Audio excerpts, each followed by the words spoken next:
TVS has made a commitment to bringing you the best channel lineups and most diverse video packages available. We are proud to introduce Broadband TV, our newest and most affordable video package yet. 48 of the most watched channels we offer, some new channels only available with this package, and over 300 of the best free ad-supported channels available, all for only $29.95. My name is Colby, and I'm from Leslie County, Kentucky.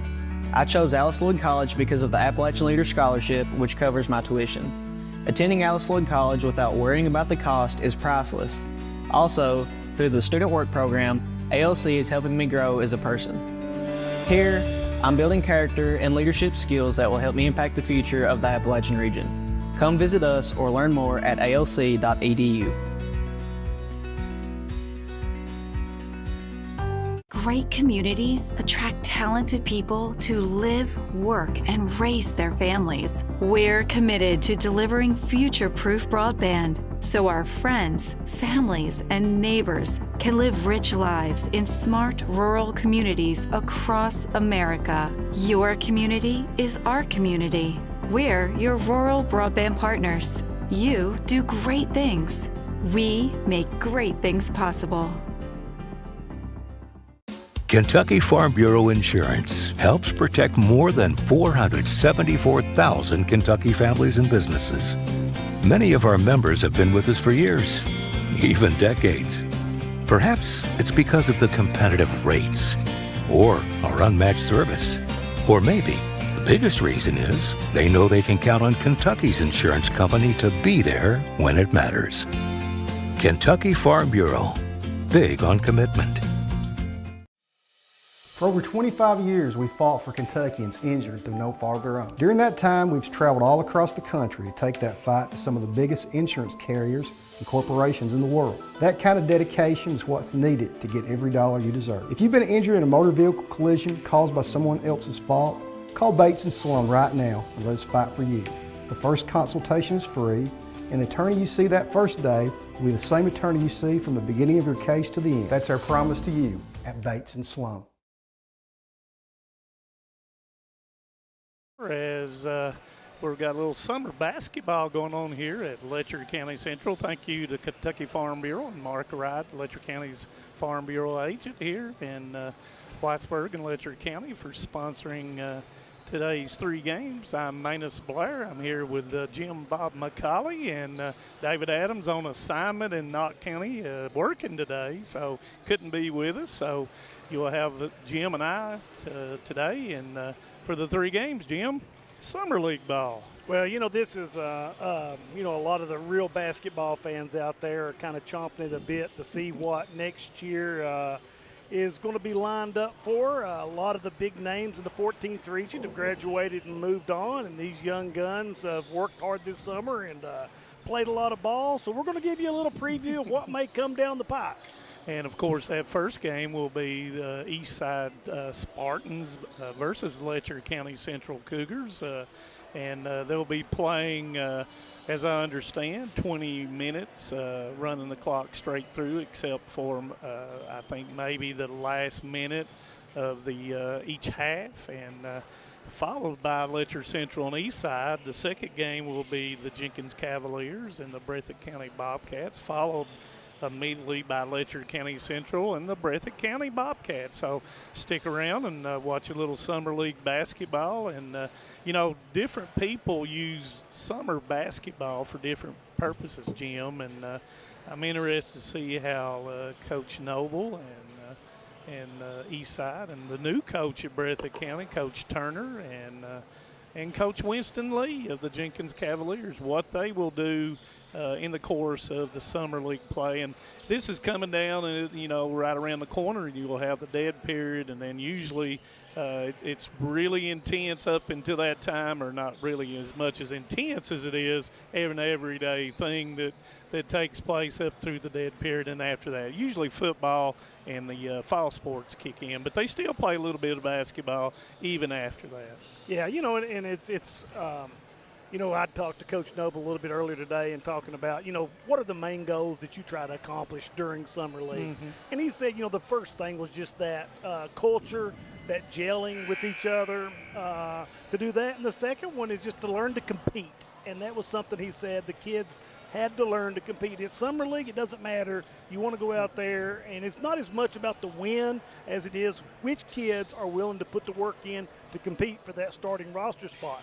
Well, and you know, some have been lifting weights since the season's been over with. Some have worked on some other different things. And, you know, it's a lot of individual stuff. Some go to individual camps. Some have played on the AAU circuit.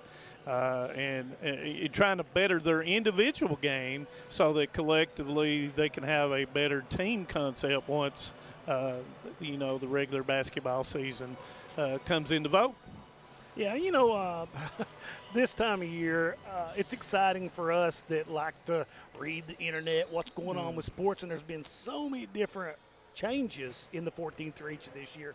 A lot of kids have moved around to different places, some new coaches, old faces at different places, and so this is kind of our chance to talk a little bit about that and to watch these kids get better. Yeah, and you know, one of the aspects about summer ball is it's not you've got a little bit of pressure on you, but kids can do some things and work on some of the things that they have been doing individually to play the game. And of course, it's a little bit more laid back. It's more of a teaching concept where it's coming here. You may even see a coach pull in the live action, pull somebody over to the side and say, listen, this is what you need to be doing. And you know, as we're getting ready to get started here, and of course, it also is for Summer League ball. You have officials that call those Summer League balls and ball games. And tonight, or this afternoon, we have Travis Perry and Brian Napier calling this as we start in East Ridge, East Side. East Side. I was saying all along I wasn't going to do that, not one time. But East Side in the white and Letcher Central in the blue. We do not have East Side's rosters. Number 10 misses the 3, and you have Terry Delaney, who I expect a whole lot of handling the basketball for Letcher Central, and it's going to go out of bounds, and it will be East Side basketball. But, you know, a lot of that stuff is in the Summer League is to get you out of your comfort zone, but at the same time get you in a comfort zone of something that you haven't been doing in the regular basketball season. And basketball will be to Letcher Central. And notice one thing you'll notice in summer ball, that the officials are going to let you play as much as you can play. And it's almost like international ball. Go get it and throw it in. On 3, and Terry Delaney with a rebound comes out to Porter Breeding, and he's going to be called for a double dribble. But, you know, just a lot of different things happening in summer. I think Eastside played earlier this morning against Jenkins. I did not hear how that came out to be. I didn't get to see the score. I watched Eastside the last 2 JV games today. But, you know, you look here, you see Colton Delaney. He looks like he's grown a little bit from last year. Number 21 for the Cougars. Yeah, and he's going to be a nice pass as Breeding cuts down the middle of the lane and puts it in. And that's one of the good things about Colton Delaney is that he has size just like his older brother, but he can see the floor well. And speaking of seeing the floor, Breeding with a nice pass, and Delaney's wanting a foul, and he's not going to get that foul in Summer League ball. I was really impressed. Colton came on strong at the end of the year for the Cougars last year. You know, he's grown up and slimmed down and has put in a lot of work on the AAU circuit this summer. So he and Terry both should be, you know, a big tools for the Cougars this year. Delaney to Delaney, and once again, a nice cut. And there's Addington, who looks to improve his game coming into the new season. And there is the rebound by Jaden Ambergy, who is an addition from Knott County Central. He has transferred in to Letcher County Central, and interested to see how Jaden fits in with the players of Letcher County Central. Yeah, I had a chance to talk to Jaden earlier today, and he seemed to be very pleased with the kids. Jaden, a hard-working kid. We had a chance to watch him play at Knott Central several times last year. One of those kids that he's not a real big kid, but he shoots the ball well. And as you say that, he fires a three up. Rebound comes down to east side. And, yeah, I talked to Jaden's father, Justin, and he seems like the transition has gone well as number 12 from east side knocks down the three. So we've kind of set Letcher Central. I think we've mentioned everybody now. 21 goes against Addington, misses the shot. Rebound comes down to Breeding. You know, Breeding has good size for Letcher Central. Shoots the three real well. Did not see a whole lot of action in varsity last year. No, he's a good-looking kid, though, and you know, he played well. He played in that first half of the JV game that I got to watch and did well. You know, talking about number 2, Harrison Addington. Harrison will be a senior next year, right. This coming year. I guess he's a senior now. A kid that we talked about last year is going to have to provide a little bit more scoring this year. Has all the ability to do it. Yeah, you know, he averaged 5.5 points a game last but year. But he needs to be somewhere around 9 or 10, yeah. I think, for the Cougars to make a run at the Well, region. and I think last year a lot of times it was Delaney or, you know, and of course Mason Boggs was the closest to averaging double figures as Breeding steps in and goes in for the shot, and he's fouled. But, you know, Mason Boggs, who is going to be recuperating after surgery. And, of course, I'm not sure. I didn't get a chance to talk to him. He was manning the door as I came in. Yeah, he's got 2 more weeks to have the hard cast removed, and then they'll put a soft cast on. So he's still probably 4 or 5 weeks away from being back in action. So, you know, Terry Delaney averaged, I think he was around almost 21 points a game. And, you know, a lot of times the defense is focused solely on Delaney as he goes down the middle of the lane, and that's what he's known for, is taking it to the goal and getting shots. And, of course, he can shoot the three-pointer real well from the outside. Yeah, Terry's a complete player, and he will be this year one of the premier scorers as he was last year in the 14th region. You know, you look at him, Seth Cottle at Hazard, probably the 2 leading. Bryson Edwards from Powell County. Yeah, oh yeah, I forget about on the far end of the region down there sometimes, but definitely be more experienced players too. Yeah, and then, of course, you know, you had Jaden Hacker, who was the leading scorer at Leslie County, and it's now at Perry County Central as Delaney's shot is blocked. Three-pointer by number 2, and it's going to be off. Colton Delaney with the rebound, and a lot of different movement as Jim's talked about. As the day goes along, we'll talk about that movement as Breeding knocks down the open 3. Breeding's got a nice-looking shot, Manus. Elbow in, nice form. But, yeah, you look at, you know, several of the teams completely revamped. Hazard going to be a lot different-looking team than they were last year with some addition of I think they received 3 transfers. Of course, you know, Coach Casey Huff has moved from Knott County to Hazard, and along with that, Michael Gibson and Talon Osborne has transferred from Knott County to Hazard, as Eldridge and Robinson will come in for the Cougars.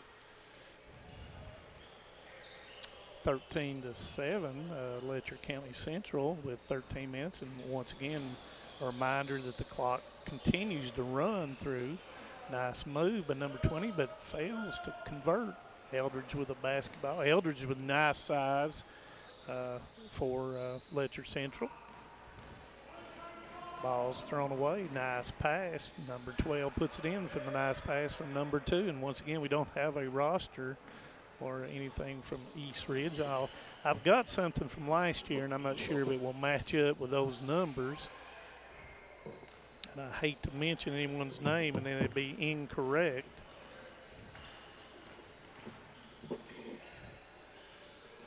You know, and a lot of these kids, too, some are, you know, the conditioning, you know, they're running a lot, things like that. But you look at it, they're not really in what you call basketball shape. Oh, no. Oh, no. And a lot of them just came off the baseball field practically. And a little bit different as Eldridge makes a nice move off the block. And that makes it 15-9 with 12 minutes to go in the first half. talking about the East Side, they were 17-9 last year, and in their region they were 9-2. I think they've lost to. I think they played Jenkins early in the year and lost to Jenkins at Jenkins. And let's see. We're going to take. I don't know. They're going to take a long break here. Let's take a little break here, we'll be right back here on Hometown 24's coverage of Summer League play. For over 25 years, we've fought for Kentuckians injured through no fault of their own. During that time, we've traveled all across the country to take that fight to some of the biggest insurance carriers and corporations in the world. That kind of dedication is what's needed to get every dollar you deserve. If you've been injured in a motor vehicle collision caused by someone else's fault, call Bates & Sloan right now and let us fight for you. The first consultation is free, and the attorney you see that first day will be the same attorney you see from the beginning of your case to the end. That's our promise to you at Bates & Sloan. TVS Cable has everything you need to stay entertained. Video services with all your favorite channels and local sports on Hometown 24. Ask about digital voice service for home and business. High-speed internet so you never fall behind in a game. There's something for all ages. We've got you covered. Sit back and enjoy everything TVS has to offer. Stay connected with TVS. Welcome back to Hometown 24 coverage of Letcher Central kind of play day. Of course, this is the first game of the three that we'll be doing today. Is a little bit of timeout. A lot of times timeouts are spent, discussing and talking about things. One of the things we didn't talk about is Mr. Logan Kahn, who is coming in for Harrison Addington. Yeah. Logan, several of the games we did, and you viewers remember it, he is a go-getter when he has the basketball. He's action personified, and Robinson's going to be called with a foul there as the ball goes out of bounds. Yeah, I had a chance to talk to Logan earlier today, and I said, Logan, every game that we did last year, you had a really big game. And he said, well, you got to come to all the games this year. Definitely a spark plug for Letcher Central last year. And the end of the game as well came Alex Gillum, who is number 13 for Letcher Central. Logan Kahn's number 4. Yeah, I'm really excited to watch Alex this year. Last year primarily a three-point shooter. Coach Noble said he's improved to be able to get to the basket. Nice move by number 20, and I think that may be Sean Mullins. If it isn't, I am sorry for that, but I've got kind of last year's roster. Of course, don't have anything, and then didn't talk to anyone to see that they had anything. They're not keeping anything at the scorers table, of course. Eldridge with the short jumper, and it will roll and go, and that's a 2 in the corner. And you mentioned Alex Gillum. One of the things that Alex and a lot of the Cougars have to do, they have to do a better job guarding the basketball. Yep. And, offensively is not a big a problem as Ambergy shoots the leaner, misses it. Rebound comes down to, and I think that's number 21, Noah Hamilton. Number 2 is, looks like that is Will Stansbury. And looks like the other number 2, I believe that is Brandon Edwards. Kick to Eldridge, who uses the pump fake jumper, and it's going to go. So it's 2 in a row for Eldridge, as Breeding and Delaney will come in for Ambergy and Eldridge. Looking at the Letcher Central team, they don't really have a true post, I guess, but they've got pretty good size across the board. That's typical of basketball in general anymore, that you don't have anyone that plays to the basket. Jaden Wright's not here tonight, and Jaden, played in the 5 spot a majority of the time for the Cougars last year. But, you've got both of the Delaney's 6'3", 6'4", Addington probably 6'2". Wagner's probably, or Porter Wagner. Porter Wagner. No, Dolly wouldn't be happy. But No. Porter Breeding, good-looking kid, probably 6'3". And there's Gillum with the 3 after you mentioned it. Nice rebound by Delaney, and he is fouled. And that foul was on Stansbury, and he will go to the line 2. And that's one of the things you work on, too. You don't get very many free throws in the summertime, but when you do, it's concentrating. If you struggled last year from the line, and, of course, Sportscaster jinx again with Colton Delaney is he misses it. And they only shoot one on foul shots, and that's going to be a foul on Letcher Central. And we've got 8 minutes to go. It's 20-11, Letcher Central.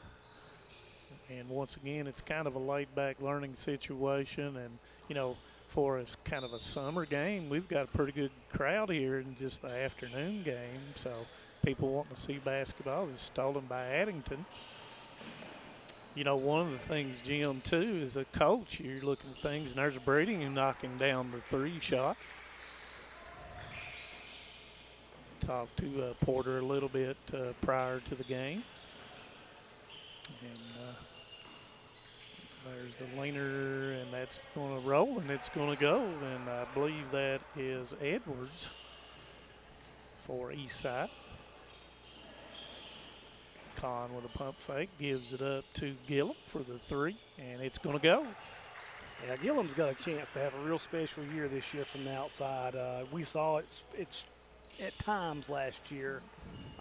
He can get hot and knock down a bunch in a hurry. And just like you're saying, you know, if Delaney's not going to average 20 as Colton gets hit, I think he gets hit in the nose. And official's going to call timeout. Might have been the mouth he got hit in.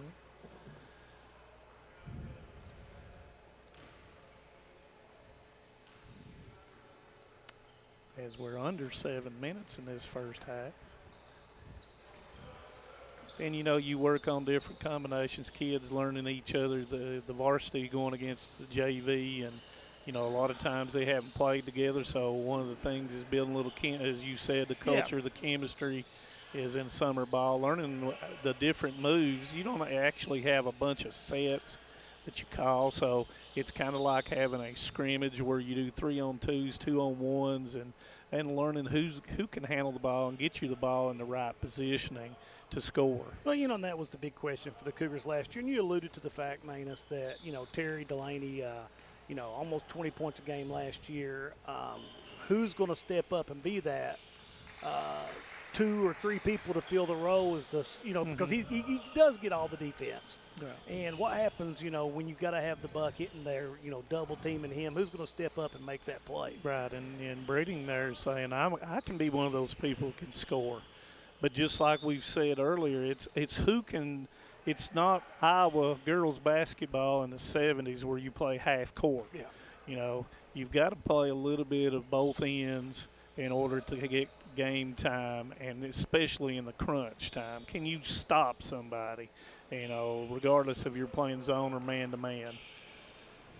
And once again, they shoot only 1 free throw on a bonus or on it, and Gillum on the wayside goes by, and I'm not sure who. I think that may be Landon Pinnell that just put it in. And once again, you guys from over in Virginia, I do apologize if I call somebody that's not on that roster. Now, I'm taking the roster from Max Preps as Gillum makes the lone 3. Delaney and Ambergy will come back in. So if I give a shout out, and it's a shout out to someone that's not here, then I do apologize. Looks like Noah Hamilton here on the backside, number 21 for Eastside. Number 20, that looks like Connor Blevins with the basketball right now. Eastside had like 5 seniors that when I looked at their roster that graduated from last year. Oh, sorry, wrong team. 3 seniors from last year. Now, Eastside, that's it. Is that Coburn? That is Coburn, yes. Of course, Coburn is one of the places I watched my first movie over at the theater in Coburn. So, did they have words to that movie, or was it a silent film? It was a Chinese, silent, Charlie Chaplin. Addington with a miss, goes back after his rebound. Robinson with a 3, and it's going to roll and doesn't go. But there's Ambergy, and I think, you know, one thing about Ambergy, whether it was on the baseball field or on the basketball court, he knows one thing. Oh, yeah.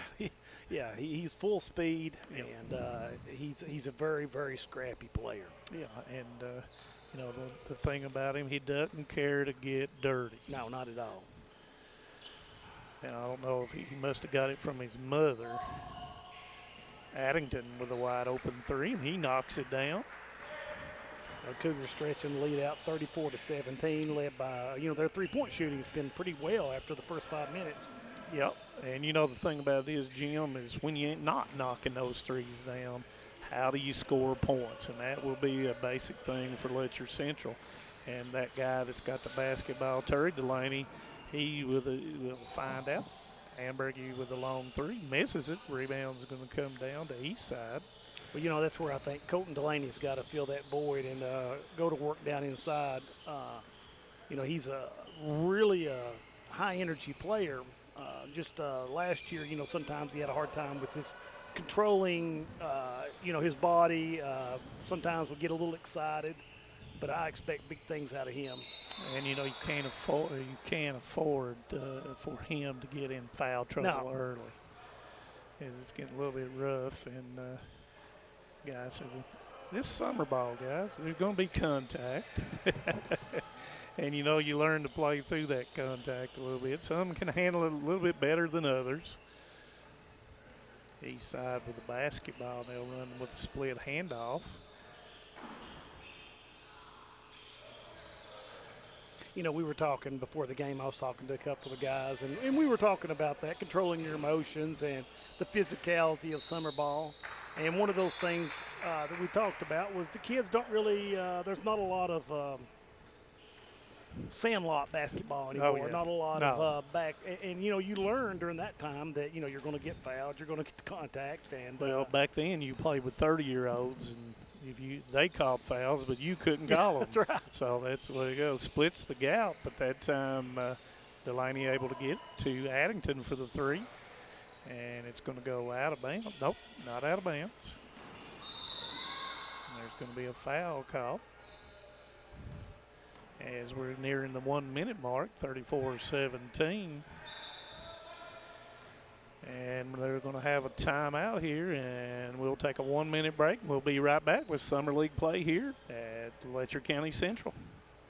For over 100 years, the Bank of Hyman has been committed to serving our community and serving the future of our families, homes, and businesses. With our new convenient online banking, viewing your account balance and history, transferring money, and paying bills has never been easier or more secure. And with the construction of our new headquarters, we've renewed our promise to Hyman to stand by our customers even in troubling economic times, because we're not just your bank, we're your neighbors. That's the Bank of Hyman. Log on to www.bankofhyman.com or give us a call at 606-785-3158.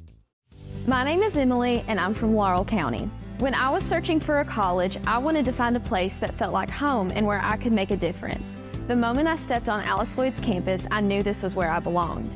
There's a sense of community here and a focus on serving others that you can't find at other colleges. For me, it wasn't just about continuing education. It was about being a part of something bigger.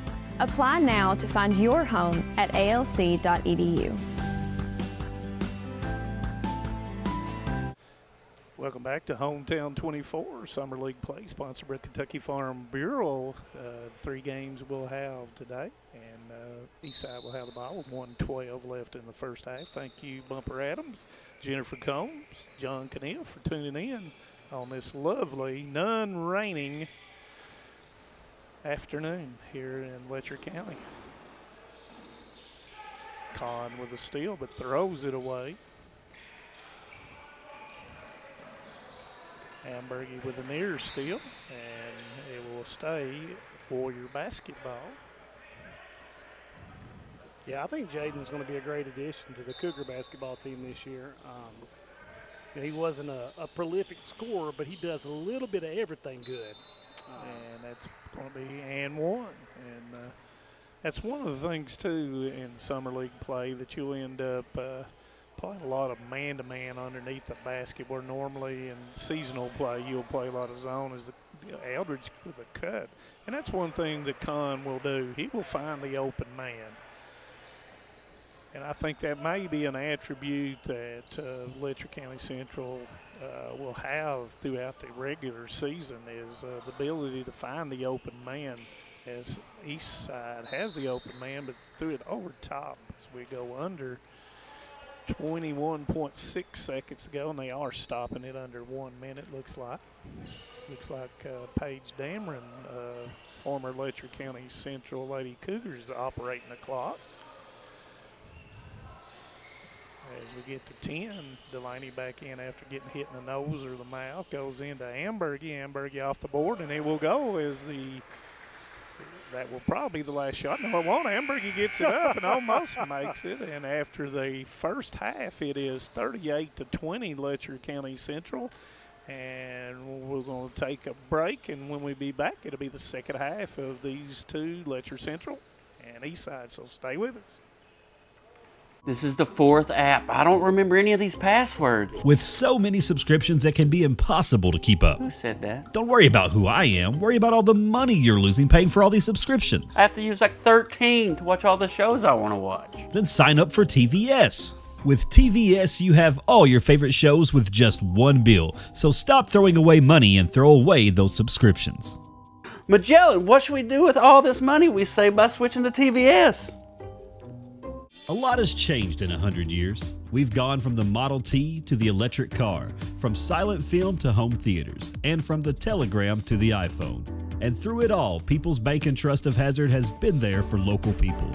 From paper checks to debit cards, from wire transfers to online banking, People's Bank has maintained a tradition of service while embracing the future for your financial needs. Celebrating a century of service to the mountains. People's Bank and Trust. Member FDIC.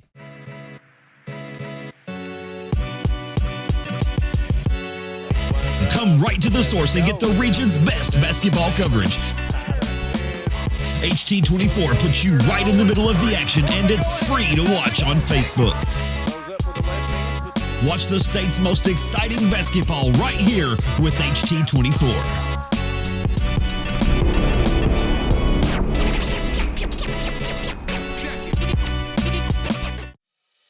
For over 25 years, we fought for Kentuckians injured through no fault of their own. During that time, we've traveled all across the country to take that fight to some of the biggest insurance carriers and corporations in the world. That kind of dedication is what's needed to get every dollar you deserve. If you've been injured in a motor vehicle collision caused by someone else's fault, call Bates & Sloan right now and let us fight for you. The first consultation is free, and the attorney you see that first day will be the same attorney you see from the beginning of your case to the end. That's our promise to you at Bates & Sloan. Kentucky Farm Bureau Insurance helps protect more than 474,000 Kentucky families and businesses. Many of our members have been with us for years, even decades. Perhaps it's because of the competitive rates or our unmatched service. Or maybe the biggest reason is they know they can count on Kentucky's insurance company to be there when it matters. Kentucky Farm Bureau, big on commitment. We have determined that you have early onset Alzheimer's disease. Why me? How could I have prevented this? Research shows that reducing stress levels, not partaking in substance abuse, and being aware of safety measures are a few ways to prevent it. So how quickly can this progress? There's no definitive timeline. Everyone is different.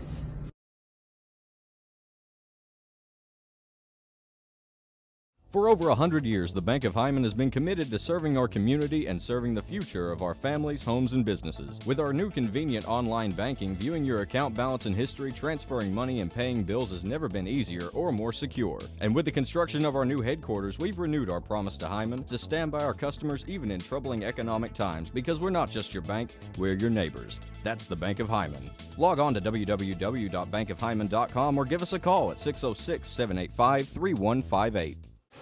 Welcome back to Hometown 24 as we'll start the second half. Letcher Central up against Eastside 38-20.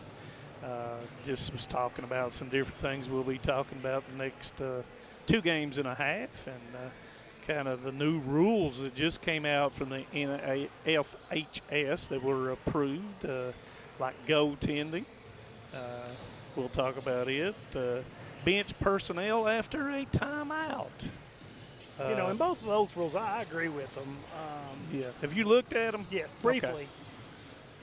Okay. The only one I disagree with, and I've disagreed a lot of times, is if the ball is below the rim and it hits the backboard first and then they pin it, they call it goaltending.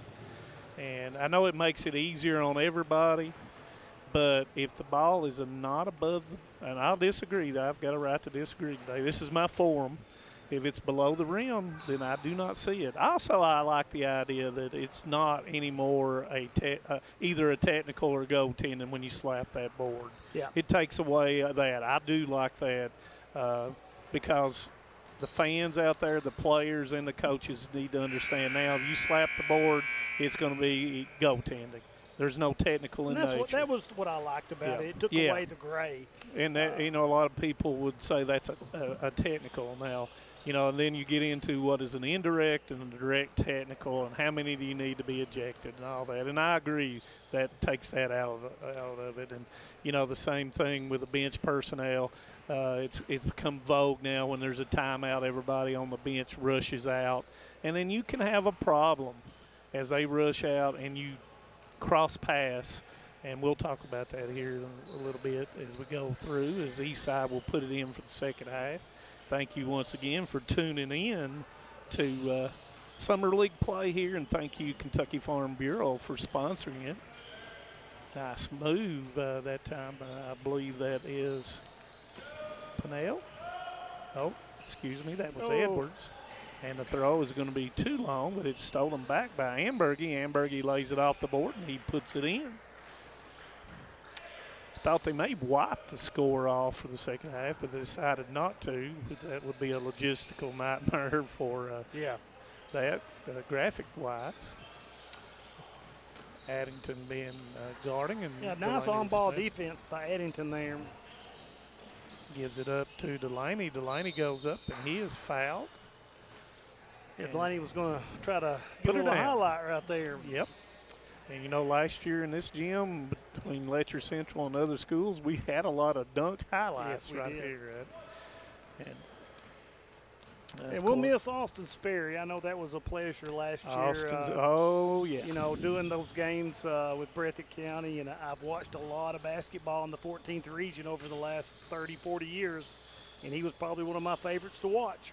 Yeah, you never knew what he was going to pull out of the hat. And my favorite is still the 360 layup off the board at the state tournament. Stolen by Delaney, and he will go in and then made a little misstep, but used the left hand on the opposite side and puts it in. The players have adapted so well to the Euro step.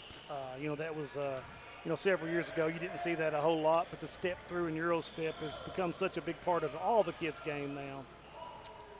Nice move by number 12 for Eastside.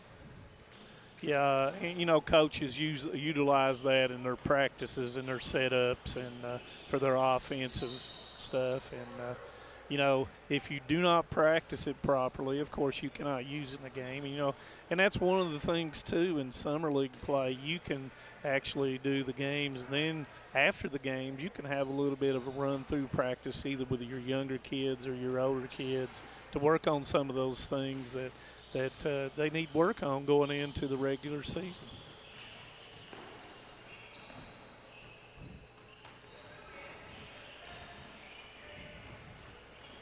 And Eastside with the stiff up off the board with Delaney. One of the things he's got to do this year, a nice spin by Delaney, he misses it. Rebound by Addington. He's going to get his own rebound, kick out to Colton. Delaney to Ambergy for the long three, and it goes long. Breeding with a rebound. Another three by Breeding, and he will knock it down. Yeah, Breeding's had a good game. That's 11, and, I'm not keeping stats today like I normally do, but he's got at least 11 points that I can remember. Nice kick out, missed by Eastside. Breeding with the rebound. Nice pass. Ambergy using the opposite hand. And that's going to be a timeout by Eastside. And we're going to take a 1-minute break. Be staying with us here as Jim and I will stay right here for at least 2.5 more hours. So be right back. TVS has made a commitment to bringing you the best channel lineups and most diverse video packages available. We are proud to introduce Broadband TV, our newest and most affordable video package yet. 48 of the most watched channels we offer, some new channels only available with this package, and over 300 of the best free ad-supported channels available, all for only $29.95. My name is Colby, and I'm from Leslie County, Kentucky. I chose Alice Lloyd College because of the Appalachian Leader Scholarship, which covers my tuition. Attending Alice Lloyd College without worrying about the cost is priceless. Also, through the Student Work Program, ALC is helping me grow as a person. Here, I'm building character and leadership skills that will help me impact the future of the Appalachian region. Come visit us or learn more at alc.edu.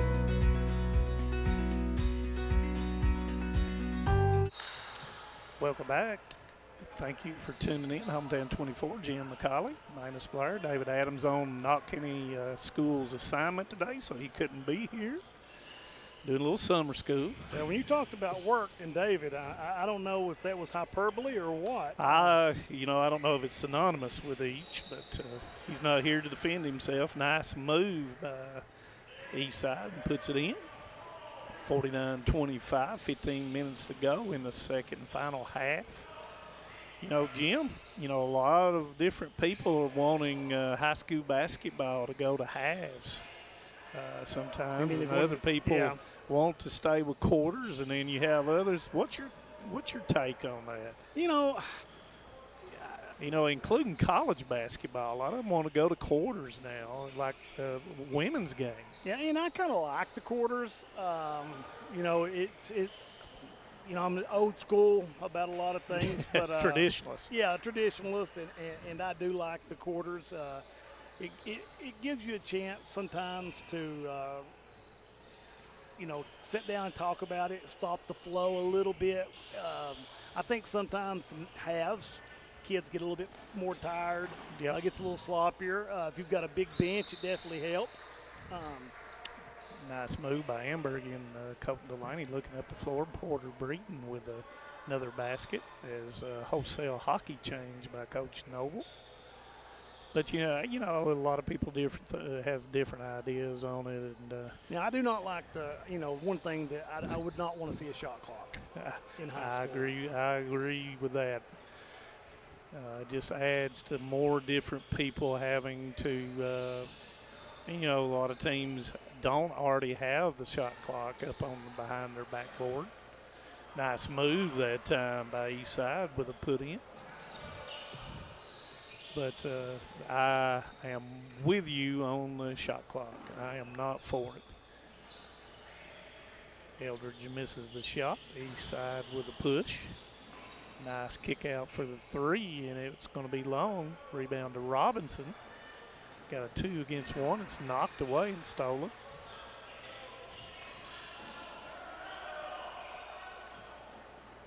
Yeah, looking down the road as basketball season still a few months away. We talked a little bit about where's everybody going to stack up at? Yeah. Manus. I mean, and it means nothing right now. No. But it's fun to talk about.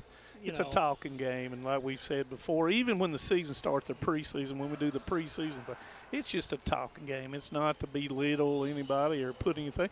And it can be a motivational thing for individual players or coaches sometimes. And, when you look at what's coming up as the threes knocked down, when you start looking at who with the new changes, and, you got Coach Huff going to Hazard, you've got Coach Turner at Breathitt County.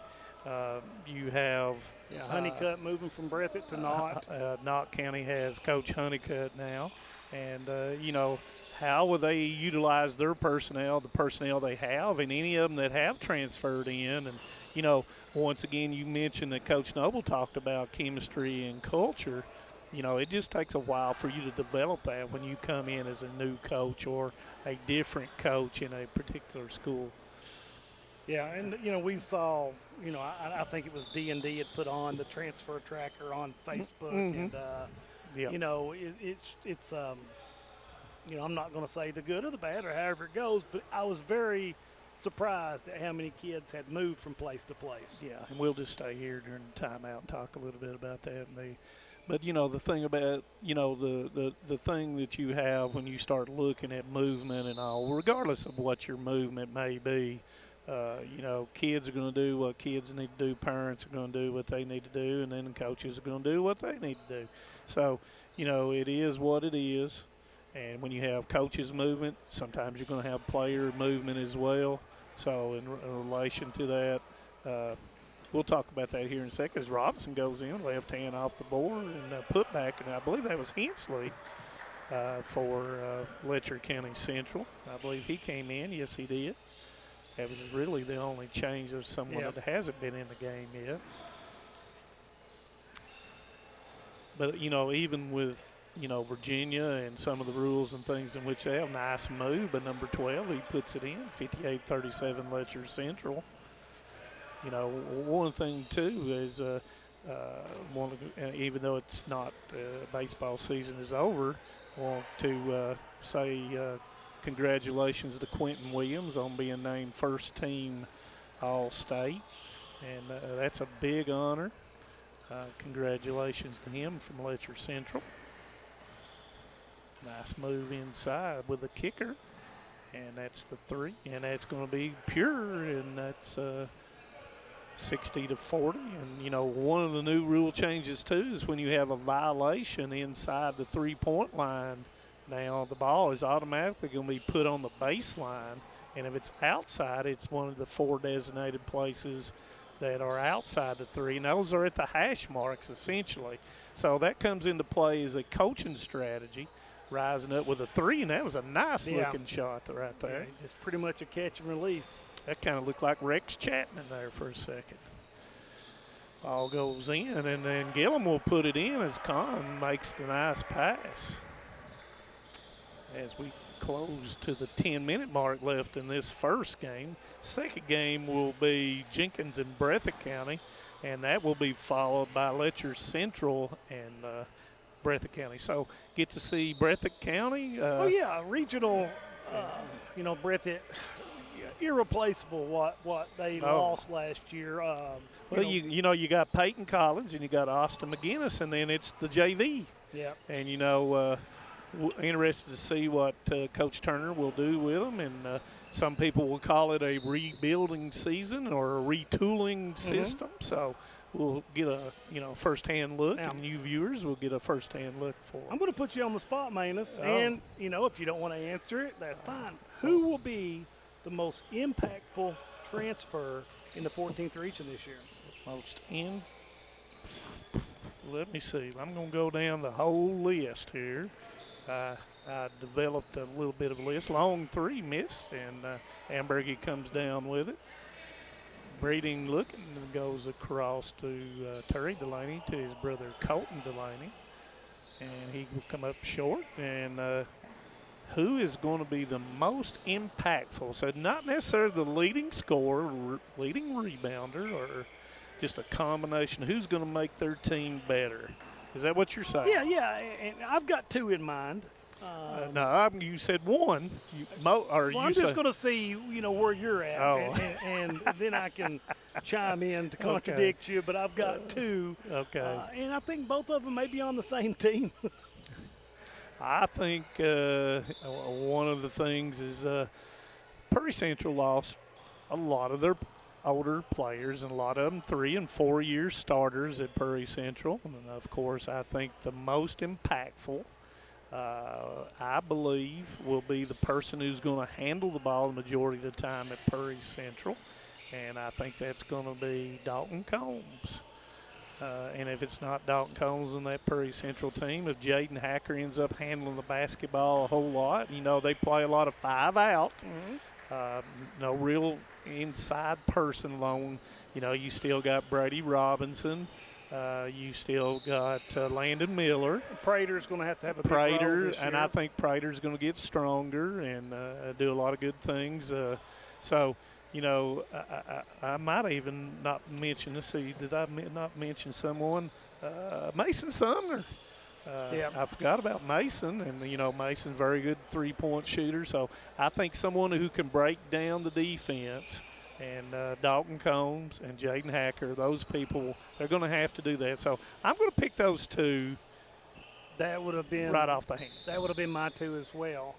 And, of course, now Taylon Osborne, you remember last year at the beginning of the review, I said that he was going to be the one that explodes, and he may even explode even more. I mean, he's got, I think, maybe the most upside, the most ability to move to that next echelon of player, outstanding leaper. Shoots nice the ball, left-hand shot, misses it. Right. Shoots the ball well. But I think with talent, it's just going to be the consistency of performing that on a day-to-day basis. Ball's knocked away from behind, got a 3-on-1, and goes in, misses it, but gets his own rebound. 21 goes up and misses it, rebound to Agnew. But, sometimes that may not be in the points part. And, one thing I mentioned about Prairie Central is the ball handling. And, you lost Woods and you lost Neese. And those people primarily got everything going. So, and it's filled by Jaden Hacker, and then it's filled in, Jaden capable of putting it in. But he last year got a lot stronger, took the ball to the basket a whole lot more for Leslie County. And I see him doing a little bit more of that and at Prairie County Central. He can really score in bunches. We watched him. He can really score. And then, Dalton, one of the purest shooters in the region. So Prairie Central definitely going to be a team to contend with. Maybe Manus in a way too early. Maybe my favorite in the 14th region. Well, you mentioned that as Delaney dribbles it back out to Porter Brewer as we near the 5-minute mark. Con puts it in. I'm going to tell you, can I reveal you my top? Early. This is too early to even do it. 5:20 to go in the second half, 72-46 Letcher Central. I'm going to reveal you 5 through 10. And then 5 through 10. 6 through 10. And then I'll do 1 through 5. Oh, the suspense, Mr. Blair. I'm going to say right offhand, I'm going to put Leslie at 6. Got everyone back except Jaden Hacker leaves, and that's going to be a while before they get straightened out. Coach Noble. 7, Knox Central. 8, Breathitt County. 9, Jenkins. And 10, Estill. I can't really 76-46, 4.5 minutes to go. Yeah, I can't really disagree with that, Mr. Now Blair. you want me to do 1 through 5? Yes, I do. Don't That's you? what I was wanting to hear. Okay, and that's timeout. But we're going to stay right here. 5, I'm going to say Letcher Central. Okay. I'm going to say number 4, Wolfe County, who gets everybody back. Number 3, Hazard. I have to see if Coach Huff can come up with some people off the bench that will contribute. I think they've got a really good starting 5, and I think Trace Kincaid is going to make a step forward. Trace Kincaid, we saw towards the end of the year last year. He has no fear. He does not care to take the big shot. And, I think they're going to have to – who's going to handle that basketball other than Seth Cottle, and Trace is going to have to do that. And, of course, I always like Tucker Johnson. He gets in there and battles with the best of them. Number 2, Powell County. I put Powell County at number 2. Of course, they were defeated by Breathitt County in the semifinals over at Knott County in the region. I think that Faulkner, Ramsey, and Edwards form a really good offensive team I'd like to see on the defensive side. And, of course, now number 1, Prairie County Central. I'm going to put Coach Hoskins at number 1, and I just think they're going to have a good – and a lot of it will depend, too, on Josh Miller. What kind of development as a freshman is he going to be playing as much inside? They need that inside press. Yeah.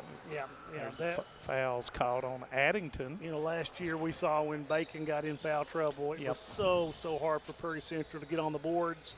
And, I think a lot of it, they've got some tremendous outside shooters. But Prater is going to have to get stronger. Right. He's got the length and the jumping ability, but he's got to be able to get inside to help on the rebounding side. Yeah, Powell County is very interesting on that. I think that sleeper pick. Sleeper pick. You go ahead and give your sleeper pick. Boy, that's a tough one, though, isn't it? Well, I just think it stems and, it comes back to Wolfe County. Wolfe County, I'm waiting on Wolfe County. A lot of people are going to say Wolfe County or Letcher Central are going to be the two teams that I want to see how much they develop over the course of the season. Yeah, and I'm going to mimic you. That were the two I was thinking as well. Wolfe got to definitely learn to tighten up a little bit on the defensive end. They could score. Right. That was never an issue. But, when you beat somebody 98-96, that. As you know the old saying, offense can get you there, but defense is going to win it for you. So, and Coach Creech, I put him on the spot 2 years ago as Gillum shoots it from way downtown and knocks the three down as Coach Noble will empty and rotate in again. And like we say in summer league ball, you're looking at different combinations, playing with each other and trying to get a little bit of continuity and chemistry. Different people handling the ball, making them uncomfortable. Can you handle the ball in summer league play? And if you can't handle it in summer league play, that probably means you can't do it in the regular season. I think the Letcher Central team really intrigues me this year, Manus. Mason Boggs, their primary ball handler from last year, suffered an injury, and he'll be back. So they've not had him any during summer ball, but, sometimes that's a good thing. Yeah. Not for Mason, but to develop other kids to handle the ball. But I think you look at, the big question mark for me is going to be Harrison Addington. Right. Can Harrison develop in? We saw him last year get to the basket a lot. He didn't finish as much as he needed to. Right. So Harrison. Well, the thing about it is too, Jim. A lot of times, as Robinson rescues the ball in the back court area, you've got people that has to step up, and we talk about people that were in a role situation that has to come into a front situation and a leading role sometimes, and who can do that on the top 4 or 5, or who can do it in the 6 through 10 that will come on. Yeah, I think with Letcher specifically, Colton Delaney and Harrison Addington are probably going to be. We know what we're going to get with Terry. Yeah. As we're under 1 minute now, 83-51, Letcher Central. But it's just going to be really interesting. We know Coach Huff does a great job. He did a great job, I felt like, at Knott County. He works extremely hard. Hazard, the tradition at Hazard, it's going to have a lot of tools in his tool chest. Well, you walk in the gym and you look at all the banners at Hazard, and automatically you know what's expected. And, it's no different at some of the rest. Letcher Central still trying to find that first boys regional championship. And, it's been a while for Powell County. 2002, I believe it was, their last regional championship. So, shout out to the Wolfe County Wolves in baseball, by the way. And I was really impressed with what they did. Nice three, east side. Came really, really close to making it to the Final Four. Had Boyd County with had the go-ahead run on base in the 7th inning. Congratulations to Benny Campbell and that Wolfe County team. They represent the 14th region really well down there at the state tournament. And they will dribble it out here, and I guess with 3.1 we're going to end the ball game. So it was 85-54, and we'll take a break. And when we'll come back, it will be the second game on the afternoon. So stick with us here on Hometown 24.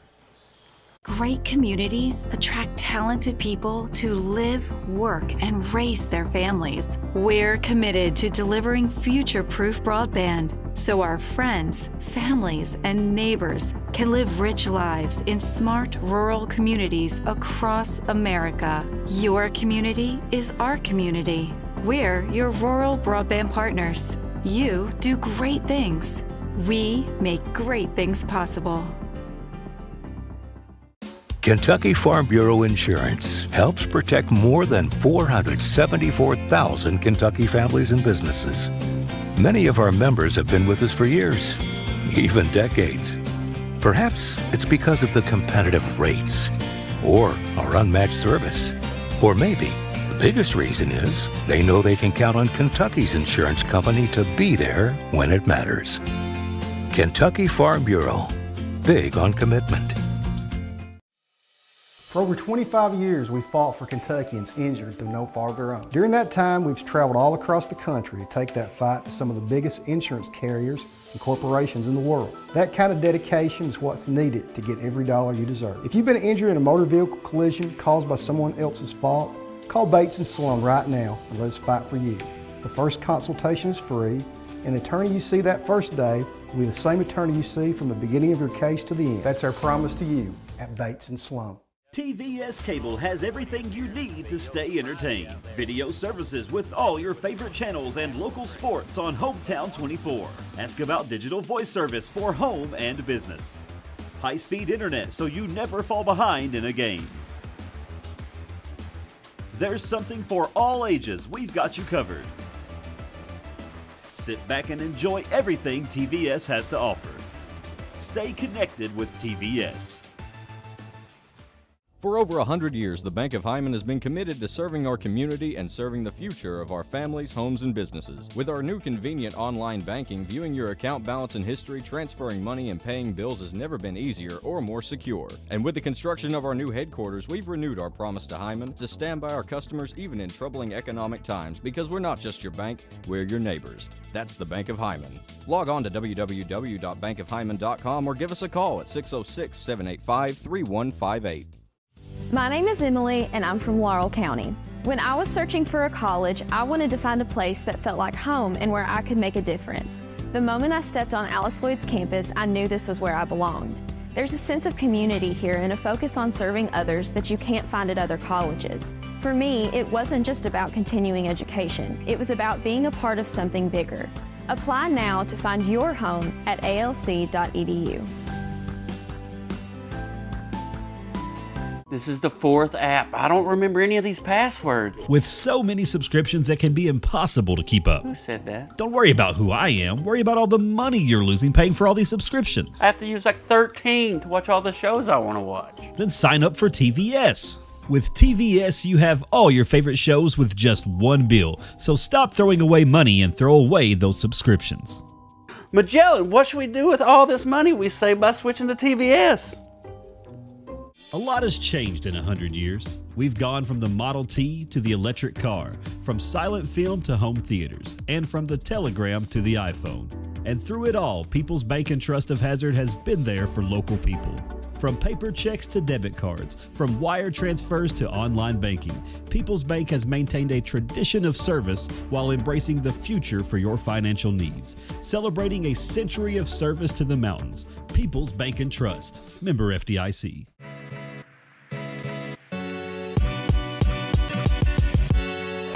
Come right to the source and get the region's best basketball coverage.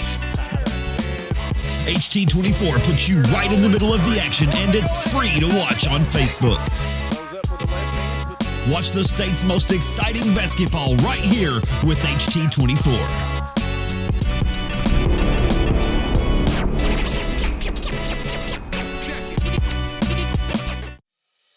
For over 25 years, we've fought for Kentuckians injured through no fault of their own. During that time, we've traveled all across the country to take that fight to some of the biggest insurance carriers and corporations in the world. That kind of dedication is what's needed to get every dollar you deserve. If you've been injured in a motor vehicle collision caused by someone else's fault, call Bates & Sloan right now and let us fight for you.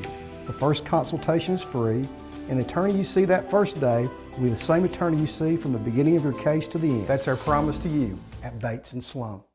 Kentucky Farm Bureau Insurance helps protect more than 474,000 Kentucky families and businesses.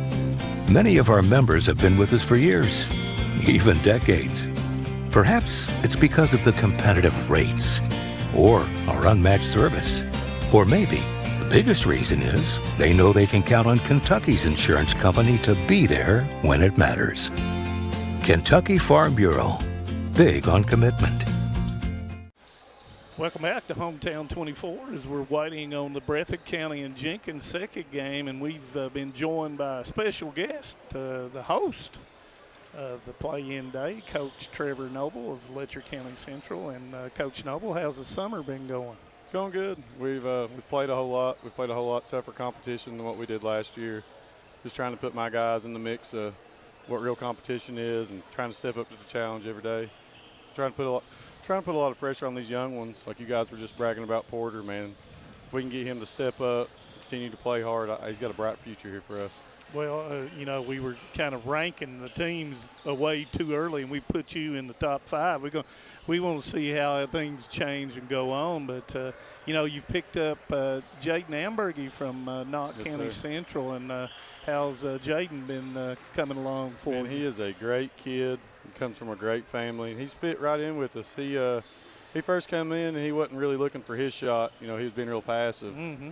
I took him out and told him, I was like, whoa, I know you didn't come over here to be the best passer in the region. You're a scorer, buddy. Score the ball. Well, it's definitely not like his daddy then. No. But anyway, you played at Lexington Catholic, right, yesterday? Yesterday. We got back about 1 a.m. this morning. And I was texting you yesterday. Didn't know that you were down there, and I want to apologize for texting you I didn't know if you were driving or where you were at. But how did that go yesterday and everything, and who did you play? And we played Central Hardin in the first game. We let a lead slip, had some mental errors late, ended up losing by 1. Wasn't on a buzzer beater, but they hit one late in the clock, and we didn't have time to get it back in. It was a really good game for us. They had a great guard. It was good for us to guard them. And we played PRP the second game. Man, they play fast, up in your face, pressure defense the whole time. It was a 4-point game at the 3-minute mark. We had another late game collapse. Ended up losing by 9 or something like that. But so what about your schedule up until the dead period? What have you got going on for your kids? Well, this week we're hosting games today. We're going to Shelby Valley tomorrow, hosting games here Thursday. I'm going to take the team. They don't know this yet. We're going to go to Bad Branch on Friday for a little team bonding. They're going to watch this, and they're going to hear it. Yeah. And Saturday we're hosting games again here.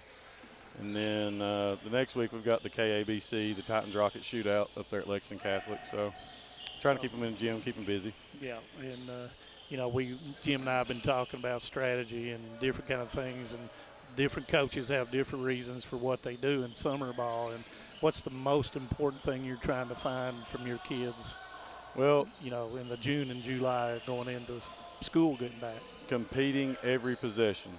You cannot take a play off, even in summer. Some people don't put a lot of work in the summer, and some think it's a waste of time. We're here. We need to get the most we can out of it. I want them to compete to their best ability, whatever it is.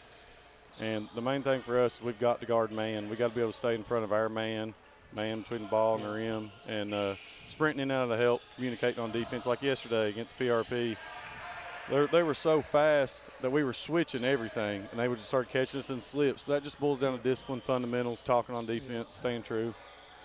But listen, we'll let you get back to it. We just want to speak to you a little bit. We didn't realize they're going to start this quick between us. But continue good luck to you. Stay safe and enjoy the summer as much as you can, because before you know it, it'll be basketball season and everything. Jim, you got anything for him? I keep up with Trevor and his family on social media, and I can tell you that there is always a season at the Noble household. That's softball. Somebody should have warned me about that travel softball. I'm looking on there, and I just shake my head. I'm like, my gosh, they are road warriors. My wife is a saint, buddy. She holds us together, gets them kids where they need to, and gets them here and supports me. Couldn't ask for a better woman. No, I'm glad he said that on the air so she can hear that. Well, Kaylin, did you hear that? It's true, and I've said this many times as a former coach. The most important decision you make in your life is your spouse. Yeah. And when somebody marries into the coaching fraternity, you're not just marrying that person, you're marrying a lifestyle, the hundreds and hundreds of kids you're going to coach over the years. So, when you've got a good one, you better grab on with both hands. Yeah, man, I got to keep her. Well, listen, we'll let you get to what you're doing. We appreciate you, brother. Thank you. I appreciate you all coming here today. Appreciate TVS. All righty. And that was Coach Noble of Letcher County Central as Jenkins with Cameron Hayes rises up and knocks down the 15th and it's 5-2 Breathitt County. Notice that Peyton Collins has left. It started where he ended last year, Yes. and of course he has unlimited shooting range. And Peyton, of course, being a junior, and you look for Peyton to do a lot of things. That got a lot of great experience on last year's team. A lot of the players that are now currently playing for Coach Turner, as you see Coach Turner over on the sideline over there. Hopefully these numbers from last year matches up with what we've got. Number 4 is Wyatt Spencer. Number 20 is I don't have a number 20 because that was Kanan Gross last year. Number 10 was, of course, Brantley Campbell, so that's incorrect. Number 15, Jason Tosin, and he misses it. Cam Hayes with the rebound. I think, did I go through, let's see, White? So I don't have a 10 and a 20. For Jenkins, of course, 35 is Cameron Hayes. Number 1 is Cale Owens. Number 4, Hunter White. And number 14 for Jenkins is Mal Atkins. Mal Atkins, and he gets, as we called his name, gets an illegal screen. And number 10 for Jenkins is Chase McNeely. You know, we've talked about a lot of the players that were very efficient last year, and probably none, or definitely you can't without Cam Hayes. You know, Cam Hayes, we saw in the regional tournament, put on an absolute show. Definitely. You know, to lose in a very, very, very tight game with Powell County. He really has the ability to do a lot of good things for this Jenkins program. And, you know, he can handle the basketball. He's got nice size. You can't hardly tell it by looking on TV, but if you've watched him live. And number 10 for Breathitt County with the 3. Cam can do a lot of things, and you know, he can take his man off the dribble. If you play someone smaller on him, he can take you down to the block, and if you put someone bigger, he can go by you and shoot that 15-footer, as we well know. And then Owens, you know, I think he's etched in 53rd District history. You know, looking to her right down here, that three-point shot that the basketball gods and Coach Winston Lee, he mentioned it. As many times I've been in this gym, I've never seen a shot like that, and it was just meant to be for the Jenkins Cavaliers and Winston Lee. You know, and Kel and Cam, the only 2 starters returning for this Cavalier team. Definitely going to be a rebuilding year for the Cavs, but still have some pieces. And, you know, McNeely and White and those kids are going to have to come and be ready to play some basketball. As Collins, as we mentioned, Breathitt County, and Peyton Collins, you know, he averaged 7 point something a game last year, and I got a feeling that that's going to rise. Without a doubt. And, you know, one thing about Peyton, he is not fearful of a shot, a rebound, or anything. No, he's one of those kids. He's very athletic. He's a lot of arms and legs. He leaps well. Runs the floor extremely well, and, you know, defensively, he is a very, very good on-ball defender. And I don't see Austin McGinnis. I don't know if and once again, I got here a little bit late and didn't get a chance to talk to any of the coaches, hardly any at all, prior to.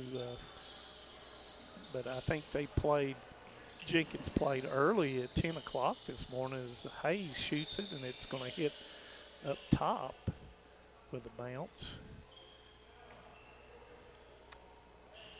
But, you know, Coach Lee. You know, coming off that historic run for the Cavs 26 and 5. And, you know, he will forever be in Jenkins' basketball lore, including Ryan Potter, who is tuning in today. He's one of those people that is in Jenkins Cavalier lore. And my phone keeps going off, and thank you. Somebody is sending me something here, and I appreciate it on the numbers. Just seen it come through. Caleb Neese is 15, and McGinnis is number 20. I kept looking at him. Yeah, I thought it was. So thank you for those numbers. As he drains one from deep. Right on cue. but Austin McGinnis did get some varsity time last year. Is Peyton Collins is going to get a little bit carried away here. Nope. Don't need any of that stuff going on. So Collins and look like White, kind of a little altercation, and usually the officials will say take a seat and cool off. But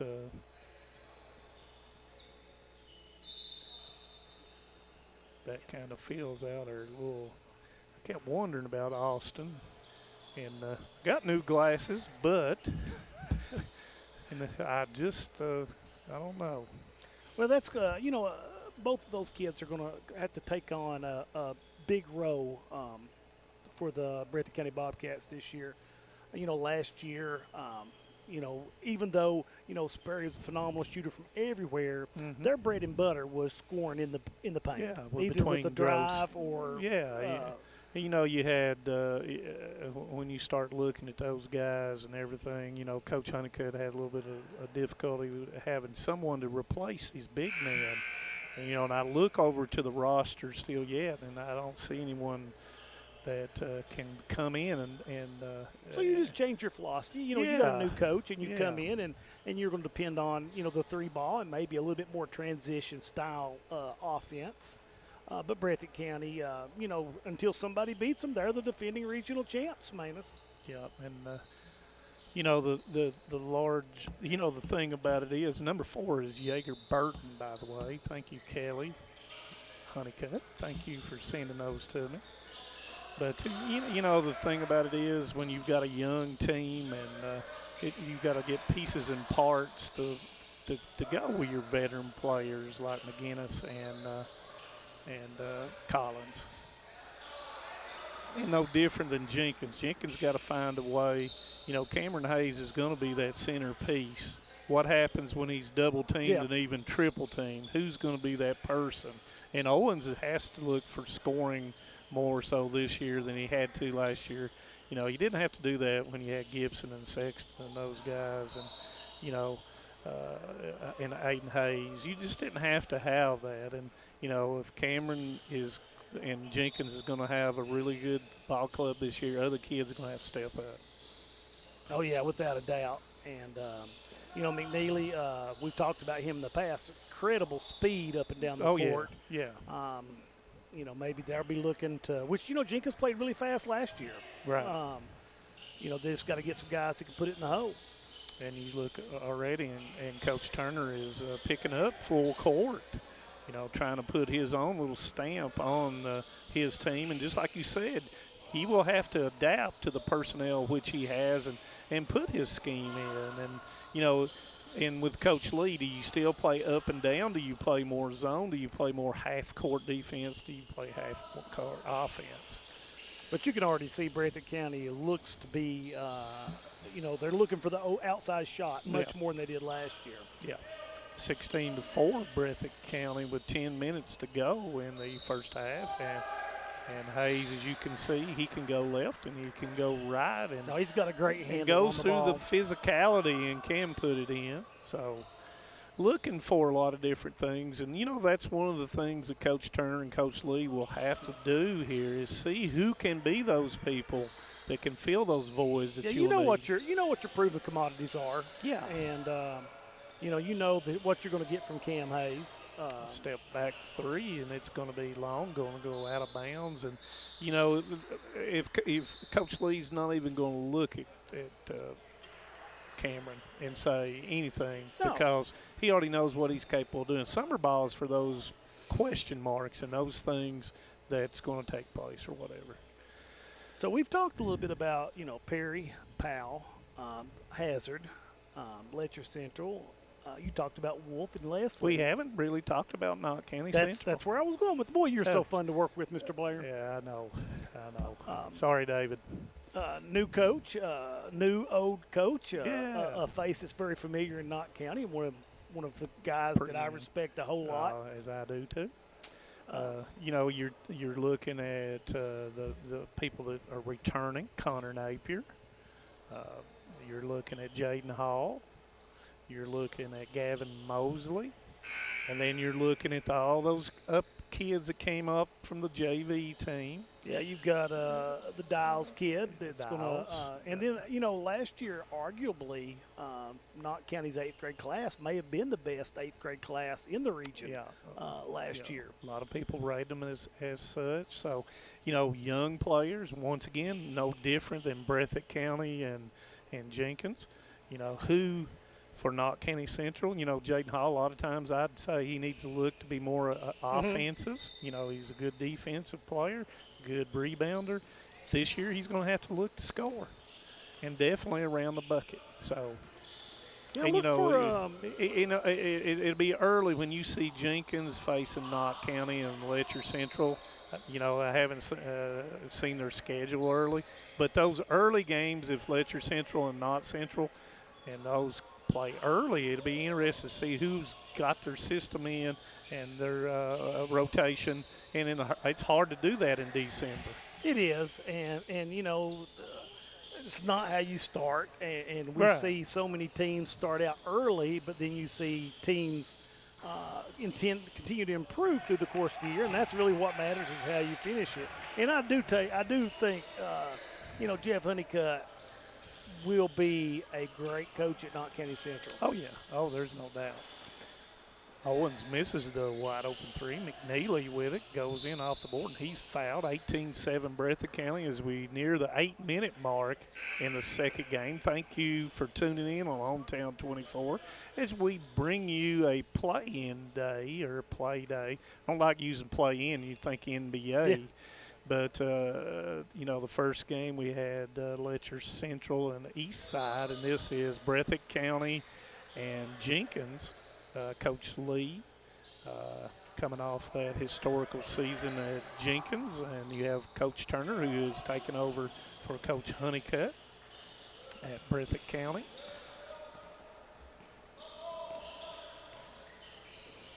Owens with a drive into it, gives the kick to Hayes. Hayes jump step back, misses. Yeah, Hayes, he's the kind of kid that, like I say, he's a 3-level scorer. We've talked about him at length. Definitely one of the top players in the region. Can be a junior this year, won't he? He'll be a junior. It seems like he's been playing That's forever. Right. But, he started on the JV team as an 8th grader here at Letcher Central. And then started as a freshman here at Letcher Central. Of course, sees the floor real well, and there's the knockdown jumper. That's Tristan Campbell. And Campbell, excuse me, with a nice-looking 3 shot. Nice-looking play, and that's going to be long. I'm anxious to see. We have not really talked about Leslie County. Leslie County may have one of the better post players in the region this year with Brashear. Showed signs last year of really getting to the next level. We had Hoskins who went crazy over there. He did. He shot the lights out.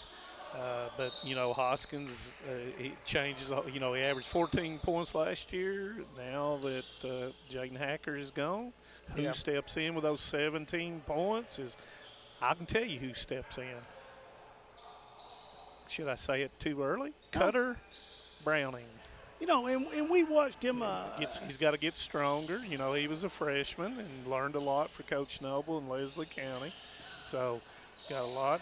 Ball's knocked away. Powers it up. Maybe he's going to take in Turry's beside in number 5 for Breathitt County. I don't have a number 5. Oh, and Kelly didn't send that to me, I don't think. But that was a nice power move. This is the free throw. It's 18-12 as Jenkins is near the back. But Coach Turner is playing a lot of people, and that's what a lot of people do. Can Campbell make it 2 in a row? Nope.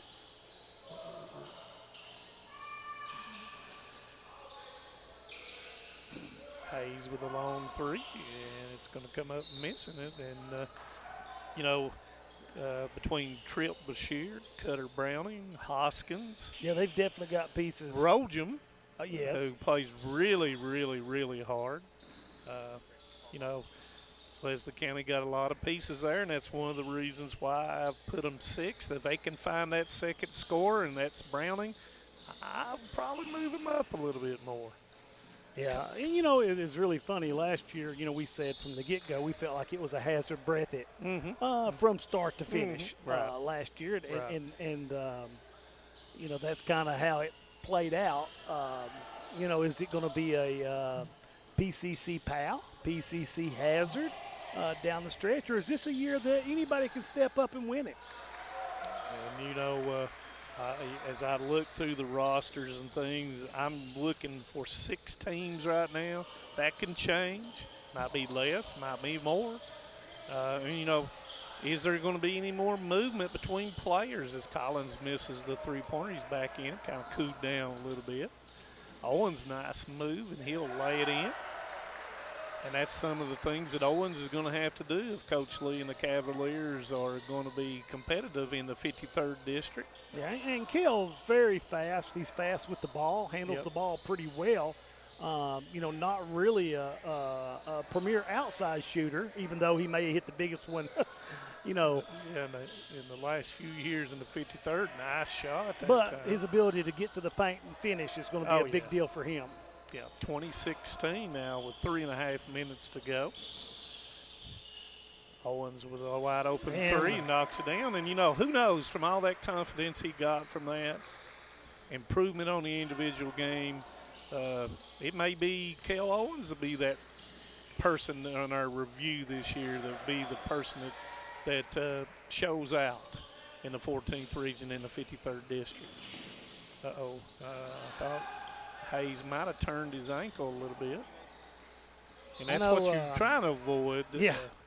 You know, in summer league play, is anybody to go down and get a chronic, injury. Well, David Adams would say, I don't understand why they're wearing low tops.